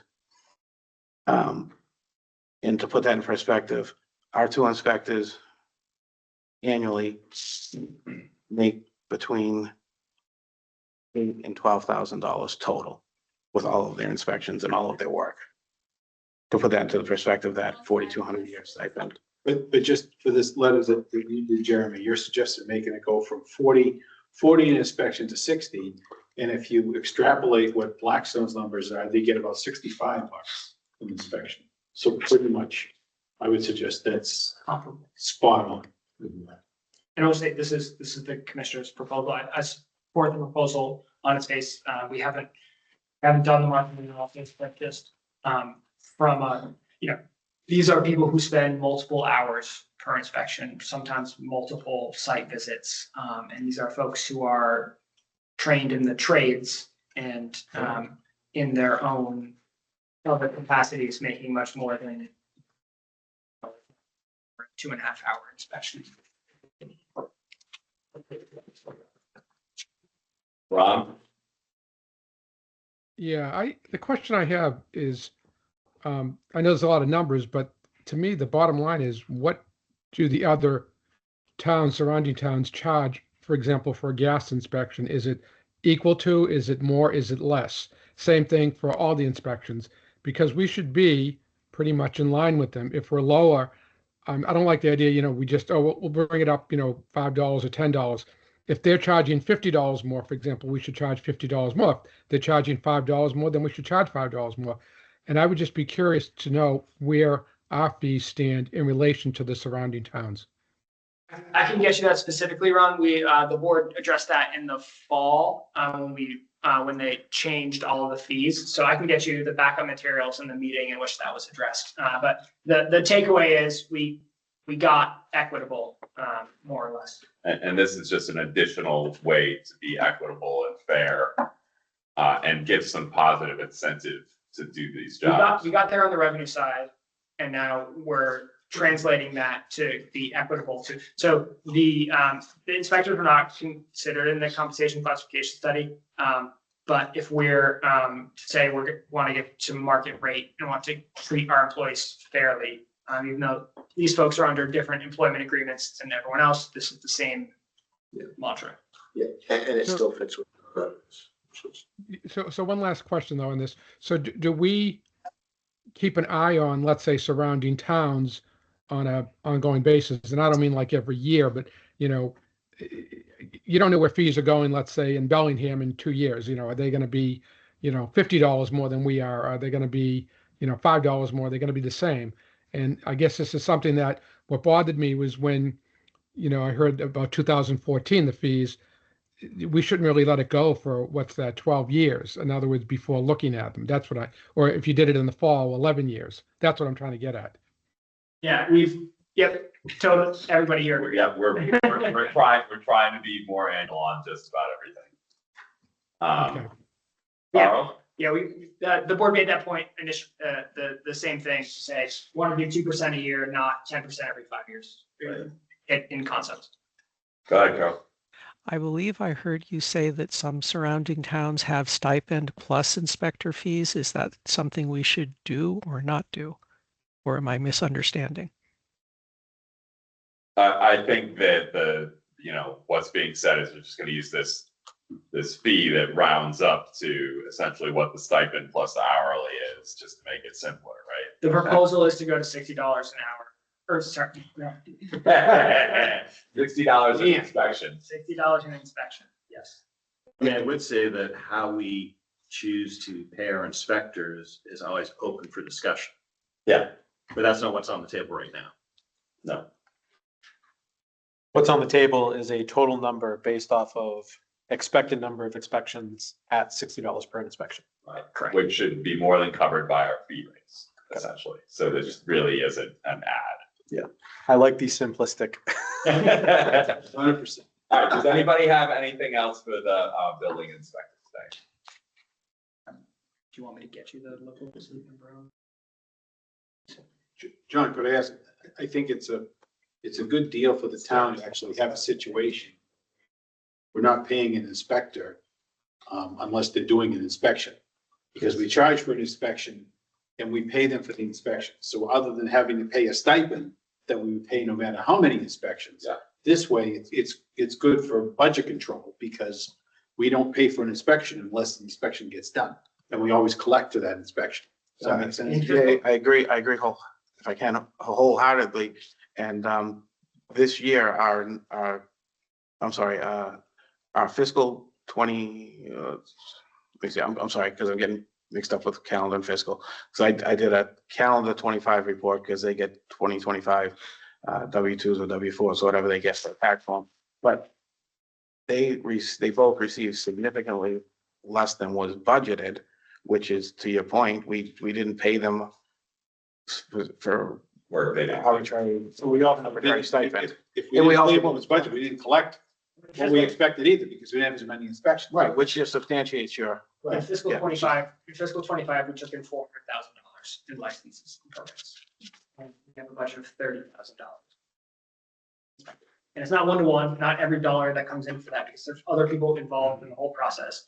But it is, and especially with the difference between fees in fiscal 25 and what has been established for fiscal 27. We're gonna be fine. Yeah. And I'm pretty sure the reason that these other towns have stipends plus or hourly salaries, because they simply can't get people to do what we've been able to get people to do here.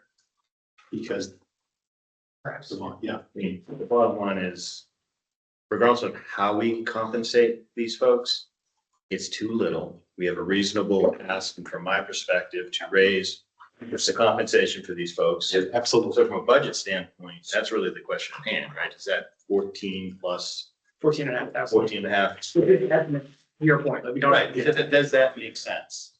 I happen to think it does. I do as well. All right, if it doesn't make sense to anybody, now's the time to say that. Otherwise, thank you for bringing this to our attention, and yeah, we should make sure we keep up to date as we go forward. All right. Thanks, man. Have a great night. Thank you all. Thanks, John. Parks Department. Say the best for last.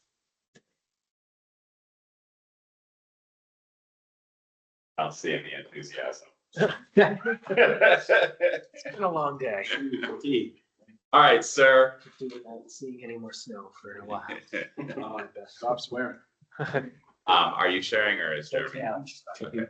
So same thing, I'll kind of give a little intro here on what we're seeing. So same thing, that yellow block we don't have a settled collective bargaining agreement for Parks Director, but we'll be there at 20 hours a week.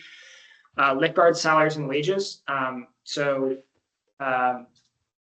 This is being proposed to move to the revolving fund, along with the revenue associated with Town Beach being taken off the general fund and moving to the revolving fund. The expenditures are greater than the revenue. So the general fund has been subsidizing this in terms of the revenue split. So this will be a savings to the general fund to do it, and the revolving fund is now wholly responsible for beach operations in terms of lifeguards. Can you repeat that again? So we don't have enough revenue to cover the expenditure? At the beach. So the way it's functioned forever, the town appropriates a dollar amount for the lifeguard salaries, and then we charge admissions at the beach. Those admissions are not covering 100% of that line item. It's usually short by anywhere from a couple thousand to 5,000. We've increased that line, so I think it's about 10,000 shortfall. The general fund subsidized. Correct. You're suggesting that you're gonna cover it all in The fees? proposal is to move that to the revolving fund, and there's a reason for that. I don't know if you're getting into that. I'll explain it, but.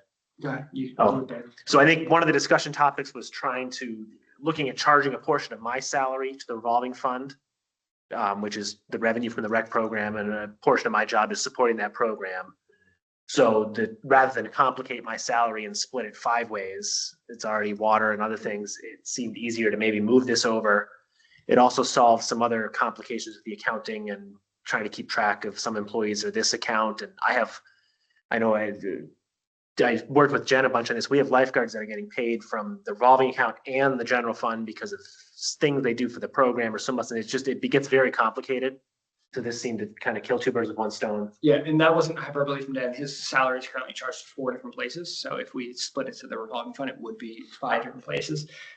So instead of doing that, we proposing to move the lifeguard salaries entirely. But you heard correctly, the general fund was subsidizing the lifeguards, and now the revolving fund through its, which I'll get into in a little bit, through its structural surplus will provide that subsidy. So it's basically taken off of the general fund budget and put completely in revolving. Correct. So increase your fees or whatever. Yeah, so it's, reducing expenditures by 21,500 and decreasing revenue by 16,000 or something to that level. Is this the last thing then that needs to move into that revolving fund? Or are there other things It's that the only you want to move later? Yeah, it's the only thing proposed right I think, now. yeah, that's the proposal. And then the other thing's just rolling it up all into recreation supplies. It seems silly to delineate in those ways. Parks, so Parks Director, we had moved that up to 6. So when I say 630, I mean division code or department code 630, which is recreation, from 650 to 630. The incumbent and what the position is providing support to the programming, and it's to the recreation side of the programming, whereas the parks side on the field maintenance and the field upkeep and the site improvements and stuff is in the highway facilities and grounds area. So we thought the better way to reflect that was to move the salary to 630 to recreation. And then the seasonal workers, which is give or take half of what was there, move that into 420, which is highways, facilities, and grounds. So we'll talk tomorrow about moving that 30 up. Which seasonal, all the seasonal workers? The landscape. Maintenance. Landscape, So not- not the seasonal workers from the beach. So that, Right, like that's that. all in the revolving fund. Okay. That's not in the general fund at all. That's all fee supported. So these are the folks who would be, high school and college kids previously who we had worked for over the summer. And Dan can talk a little bit more about it, and John Dudley, the highway super, will talk about it more tomorrow. But about looking to reduce the headcount, extend the season, to take the same budget and extend it a little bit more. So I don't want to talk about this extensively, but what I heard from the senior center about like having volunteers maintain your outside landscaping, why do we not do that with our general staff? And that's not, I don't want to talk about it. Okay. It's like a question I want to answer maybe in the highway discussion. And like, it's been bothering me all night. So Well, maybe add just, there is an internal meeting happening to talk about a different property, and I think that's some of the conversations that now that we have this new position is, hey, what can this person do that was done by volunteers? It's not, sufficient answer, but we don't do it because we haven't done it. right, so like, let's have that discussion in the highway budget or maybe later on at another line item meeting. But like, it's been on my mind that we probably should be all the properties that we own. And I think to what Amy was talking to was like detailed flower planting, not mowing the lawn. But volunteers might just bring their mower down one day and. Stranger things have happened. Yes, so, okay.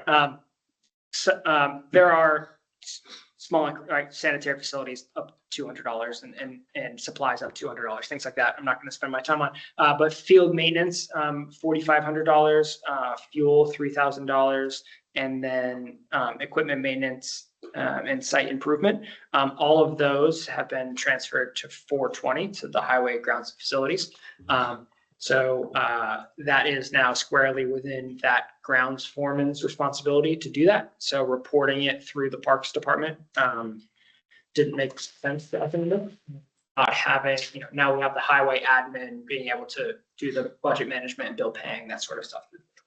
What you see tomorrow is additional request for more money into field maintenance. And by the way, we folded site improvements into field maintenance because no one knows what the difference between those is in a parks capacity.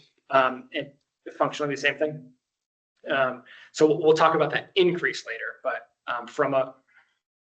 this isn't even right sizing because it's the same size budget, but in terms of responsibility, we moved it from parks to highways. And building maintenance, like same thing with the senior center, like why aren't we maintaining it with our building maintenance fund? And It's a both and there. that like stuff you do during the summer, like why could you have to? Well, Like similar to the conversation we have in the eight. So this is like, changing lights, small things, stuff with the bathrooms, locks is a big one for us. Those, they get a lot of abuse versus a much larger project that we're having to fund either in some other manner. And there's a sense of, for folks who are for department heads who are in their own buildings, a sense of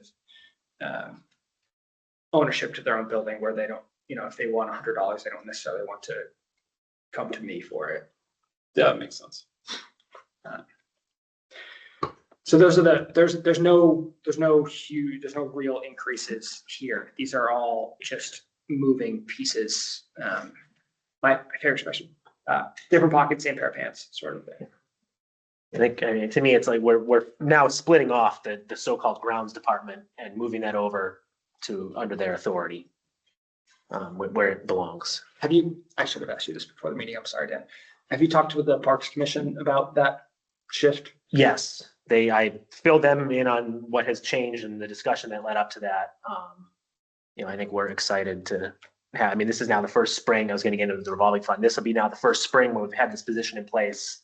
You know, he kind of came in July 1. We've already been established. So now he can really run it the way he wants to run it and manage this. And I think there's a lot more we can do. You know, to your earlier discussion, I think those are the conversations we're having is what can we get done now? Is lights electricity or is there? Yes. Do That is, lights is our electric bills. And just on that note, we are tracking the new lights on the ball fields. That specific use is charged to the revolving fund because the revenue for those lights goes in the revolving fund. This is like the parking lot, the bathrooms, that kind of stuff. So if it's on and National Grid's charging us annually. But it's all of our admission. It's all of our electric accounts. It's not like the field lights that are for a baseball game. The general fund's not paying. So are you doing that with a meter or is there a separate account specifically for those lights? I have 8 meters, but specifically for those lights, the software tracks usage.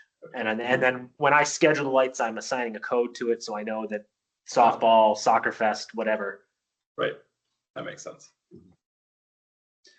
So I'm going to move on to the revolving fund, unless anyone else has any questions on the general fund. Revolve away. So Dan, I'm going to let you take this one on, but the general, the takeaway is there's a $250,000 spending cap. And so to remind everyone and the tens of listeners that there's what town meeting does is it sets the revolving fund expenditure limit.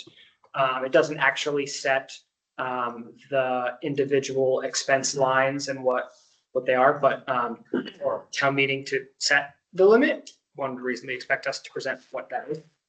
So town meeting sets the expenditure limit, and in fiscal 2026, that's $250,000. So this is a request to increase it to $270,000. So Dan, I'll let you talk about what's in here. Yeah, so this is basically the budget for the revolving fund. So we've budgeted, you know, the revenue from the rec program, revenue from the concessions, the new revenue from the town beach, previously went to the general fund, revenue from field use, and then miscellaneous revenue, which is other programming. We were able to kick off this tennis program that's done pretty well. So the total is 270. And really the increase is now the beach and small increases across the board for everything. And then offset on the expense side. We have the expenses for the rec program, the concession expenses, beach expenses, field expenses, which I'll come back to, equipment maintenance expenses, miscellaneous expense, which is where I charge all of our software fees, credit card processing, that sort of thing. And then salaries, the rec program, the lifeguards, which is new, and the snack shack. And then so that field expense line and the equipment maintenance line are us setting aside funds to supplement the budget for maintenance specifically of these fields. And again, that's one of the huge things. Now that we have somebody do the work, we can kick in towards these projects. I've already sat down with John and gone through different ideas and small stuff that we can get done. So I just wanted to highlight that we added $22,000 worth of salary and program to this, and only increased the cap by $20,000. How does that shake out? It's the paving project. We reduced that by $15,000 because that was a one-off sort of thing that happened in 2026. I mean, the cap is just a guideline. If we need to exceed our expenditures, you can come before the board and we can raise that cap. Which happens within my tenure. No, I understand. I'm just looking at the annual actual expenses and, at that bottom table, and I'm just, I'm not sure why we need to I'm not sure why we take the time to raise it 20 grand when you got a quarter of a million sitting there, and I'd say manage that. Let's see if we can bring it in. You know what I mean? I'm just unsure why I didn't expect a 270 cap raise the year after we just raised it significantly. I mean, is that just based on the so part of it is we brought in $22,000 worth of salaries and only reduced other expenditures by $15,000. So all else being equal, that's $7 grand we need to do. And then there's $5 grand in snack shack salaries, which I split out because previously all those salaries were lumped together, so I split them out. So the rec program's going to increase, the lifeguards knew, the shack is gonna increase, and then, yes, and there's a $20,000 buffer in that cap. So if something comes up that we need to do something for, a project, we're not up against the wire having to have joint meetings and get approvals. But at the same time, if we want to spend $50,000, $60,000, like you just said, we do need to have that conversation. And then there's also the requirement that the select board has to approve anything over 10,000. Carl? On mute. Looking at the FY25 actual, the Snack Shack revenue was 5,700, and it looks like your expenses were 23,000. What's the discrepancy? Why is the Snack Shack such a loss leader? Give me a second to look at the theme. So part of the thing here is you're looking at fiscal versus calendar. So it's offset a little bit. The Snack Shack generally does not make a whole lot of money. It usually breaks even. Let me just find the number from last year, because I track all this on a calendar basis in terms of like documenting how good our programs were. Like $300 a year. I mean, that's a pretty good guess. That's a huge spreadsheet. But here. your proposed income for FY26 is only $6,000 against expenses proposed of 1,300 expense and salary of 15,000.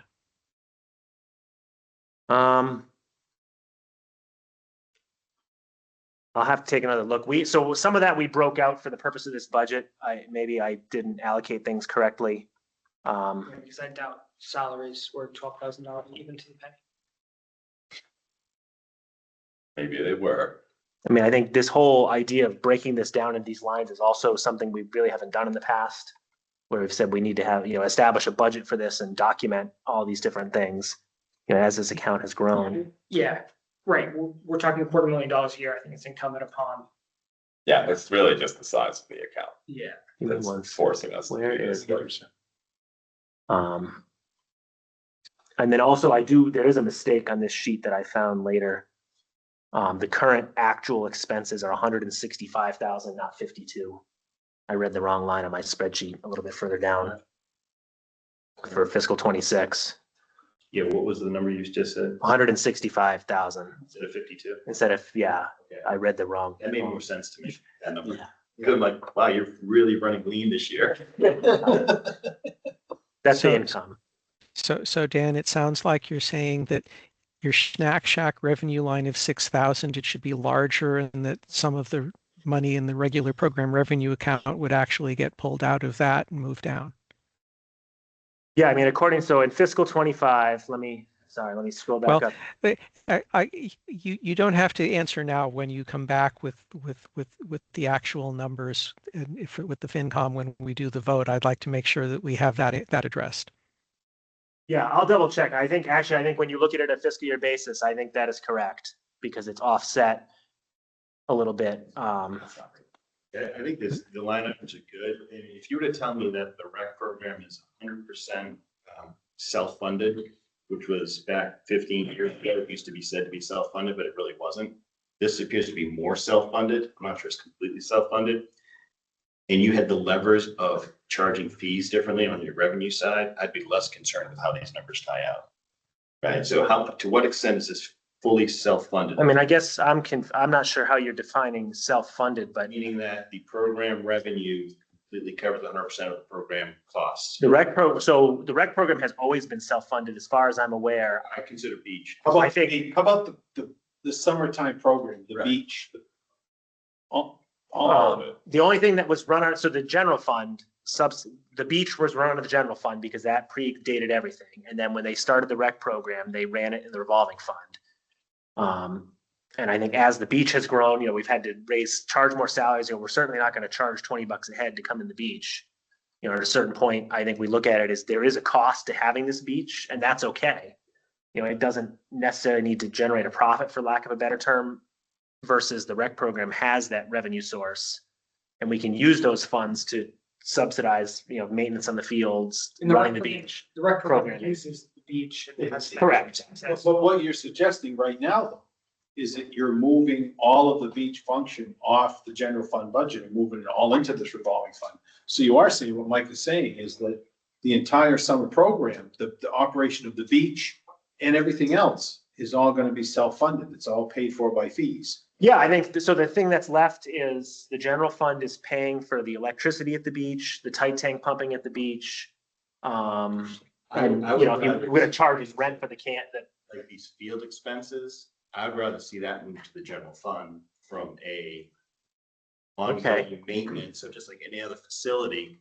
And move this thing specific to the, I'll say rec program, meaning everything like. The beach. I consider the beach, because the salaries. because when I was a kid, the beach was the rec program. I mean, that was it, you know? So I don't know if there's a way we can look at this, because I think. That's it. When you look at landscaping and maintenance, facilities maintenance, not just buildings, but parcels. I'm not sure why we would. Essentially fixed costs, right? You're talking about the fixed costs of running the facility.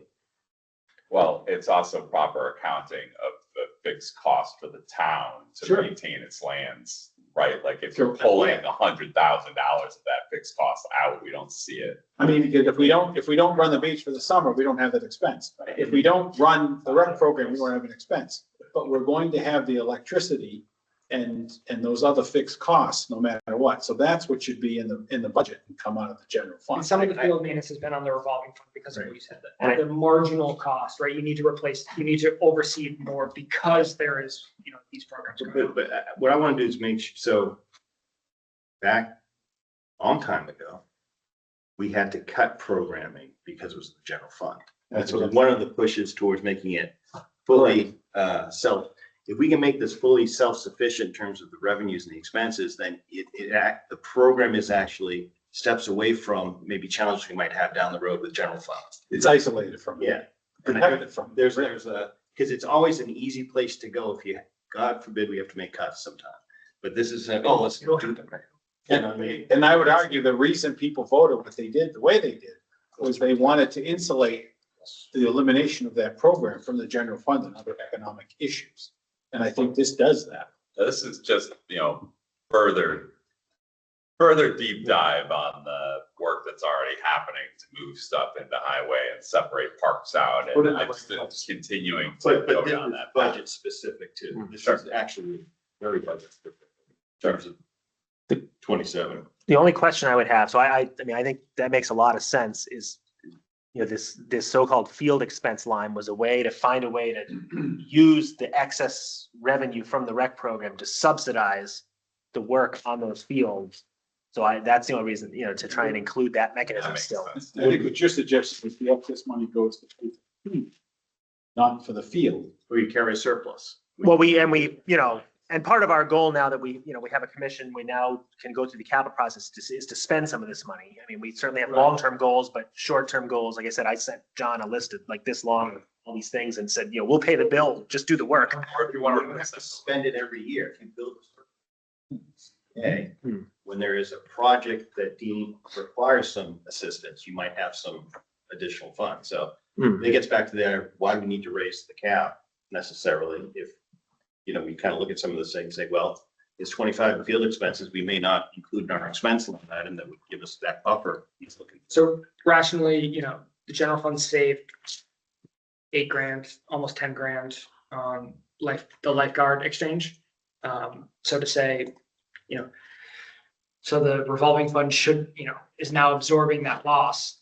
So the general fund can take on that much in field maintenance, and it just be a equal 1-to-1. But I don't think we've isolated all of the rec and beach programming to the revolving fund. I think we should look at the general fund and say, how do you make this wholly self-sufficient? It looks like in 2022, man, you really went gangbusters. So can you tell me, like, so what did we change in 2022? So the program, or is it just I mean, the program was huge, and then it really kind of trickled down, and I won't get into reasons, but it really, in that kind of, I don't know, 13, 14, 15, it was really struggling. I mean, there was days where there were 5 kids at the camp. Okay. And then it just blew up. We've been very fortunate in having a director. I mean, you can see, you know, COVID, you know, we lost money during COVID, which is great. So you only see this program growing. I think, I mean, at this point, the constraint on the rec program is our space.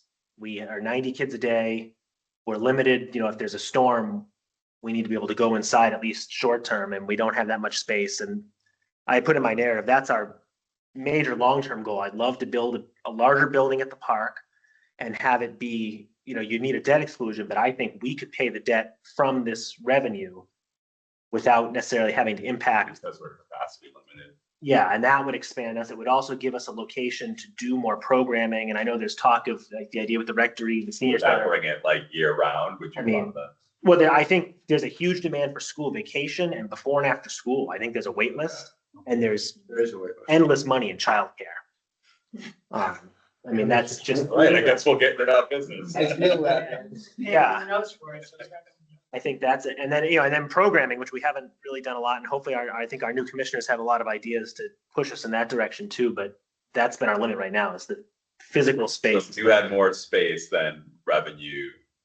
You know, I don't think we're going to have 180 kids a day, but I think we could have 100, 120, What's the program right now? 90, 3 groups of 30. And we were, let me find the exact numbers. We had a lot of days that were full last year. It was absolutely wild. I expected to go there, brother. I mean, I probably had 10 to 20 people on the wait list for Tuesday, Wednesday, Thursdays for a lot of them. Okay. Above that 90. So there's a need. There's a demand.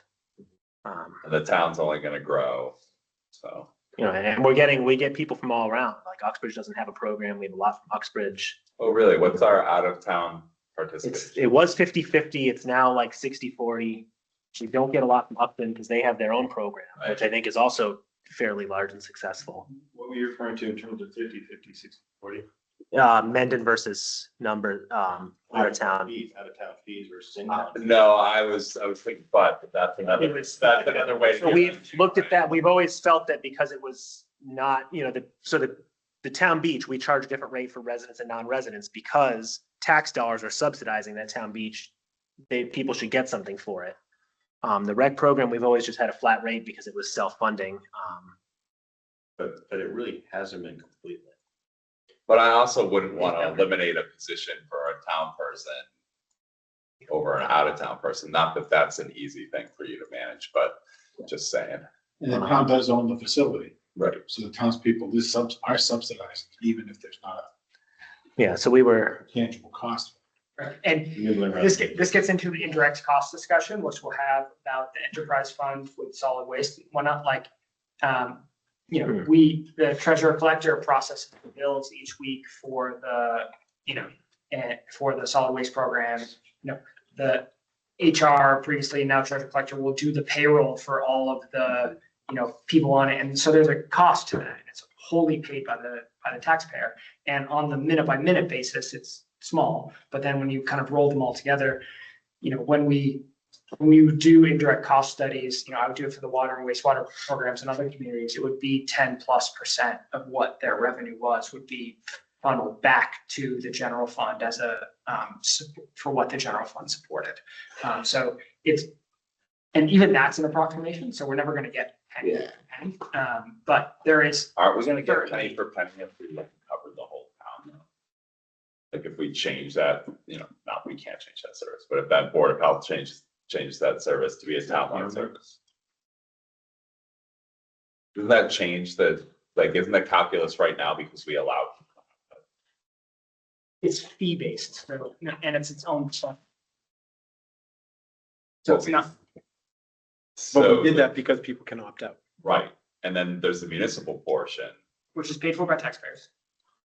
But also administered by us as well. Like, you know, you're getting down to like having to figure out if we're administrating the portion that gets paid for by the individual, you know, taxpayer, or if it's the, you know, for kind of mincing words over whether or not the dumpster out back is paid. What it comes down to is if we were to change the solid waste program and move it into the tax bills, instead of making it fee-based, it would cost each individual using it less money than it is under the current fee-based system. What would happen is the people that are paying for it or by a third party I mean, they may be getting it cheaper from that third party for whatever the reason.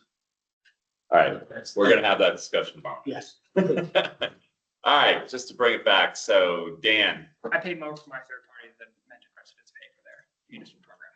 really, It's a good deal. it is a good deal. It's like $35 a month. Yeah, like 42. What do you get for your extra $7? That would really take this. All right, Mr. Goddard whispers in my ear and I change position. All right, so revolving fund balances, we talked about that, and what else you got for us?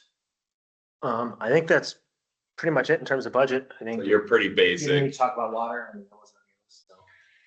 Yeah, I realized that Question. yesterday I afternoon. mean, I don't think that budget is. Yeah, the general fund water is minuscule and, And still self-supporting as well, based on fees. The enterprise fund is yeah, self-support. general fund not. Yeah. The enterprise fund, yeah, wholly Enterprise self-supporting. fund is self-supporting. And there will be There is space. transformative discussions about what to do with water in the next, 7 to 10 years horizon. But in terms of fiscal 27 budget, there's no changes. Whether it's a, new legal entity of a joint water district with one of our municipal partners. So we don't have to build a tens of millions of dollar water treatment facility. And how we get pipes in the ground with a non-disturbance clause under 16 and those types of things. Are we gonna get to those discussions this spring? I mean, it's not even a 28 or 29 question, so probably not. I think the board is due an update from our consultants on what the water study, where it's Yeah, at. because we haven't heard We kind of post pumping. just got one from them. I Okay. think it would be worth, I think, what we've said, this is the furthest we've ever got as far as this study has gone, and at least just knowing that now we have options, which we didn't have. Right, we have the aquifer and the locations and the Yeah. rates and all that, right? So shouldn't we be able to start kind of considering that 5 to 10 year? Yep, so we're in the, financial modeling of it on how, the only way it makes sense is, it's not on there too much, but the only way it makes sense is if we can hook up the folks who are currently on the Hopedale system and have them pay less than they're paying right now. If the model doesn't do that, then kind of doesn't go anywhere. Right, because who would switch over to Exactly. something that costs it more And the whole idea is money? anticipating. Better quality demand. water. Wow. That's a difficult ask. And then the model's also hinged on, anticipating demand, saying, no one who currently has a fully functioning well is going to pay a hookup cost, but someone whose well fails or a new development who doesn't want to drill a well will pay the hookup cost because that's cheaper than it. So it's anticipating that demand. Okay. But they do that for a living and I don't. So you're due like an update on it. So if you want to do a joint, you want to do a joint with water or planning or something like that. I think it would be a good idea to invite everybody. I think that would go along towards it, just to make sure everybody's on the same page. Like you were just saying about the senior and library, to have a meeting to just talk through this. Yeah, I think in general, like that's something we need to at least keep on the schedule annually to ensure we have those larger discussions, because we tend to get sunk into the here and now and not what happens when I'm really old. Because right now I'm a young man. All right, Dan, does anybody, finance online or here in person have any other So questions? yeah, not huge asks from Park, I guess is my takeaway. It's kind of shifting stuff around and an explanation as to what revolving fund does. I think I've been guilty of in capital planning to just default to how does free cash pay for this and not explore other funding sources. So saying what's our available fund balance in Park and how do we leverage that? What's our balance in the state account for TAF for the library, and what is their plan going forward? I've said to the director there, I don't anticipate you saying we're going to spend it all now, but I think it's reasonable for the board to ask, what is your plan to spend this money going forward? And how does that fit into our capital plan and available resources? So I think that's one big takeaway here is that there are funds available in the Park revolving fund for a defined need of a space. And that needs to be articulated within the capital plan and communicated out to folks. Great. Thanks, Dan. Thanks, Dan. Thank you.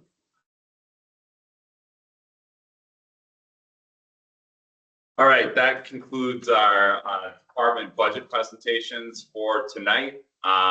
Tomorrow night, we have an additional joint budget meeting again with the Finance Committee. And then, and that's at 6:30 p.m. And then Thursday, we have a multi-board meeting, which will take place at Nipmuc High School, I believe in the library, or multi-purpose room there.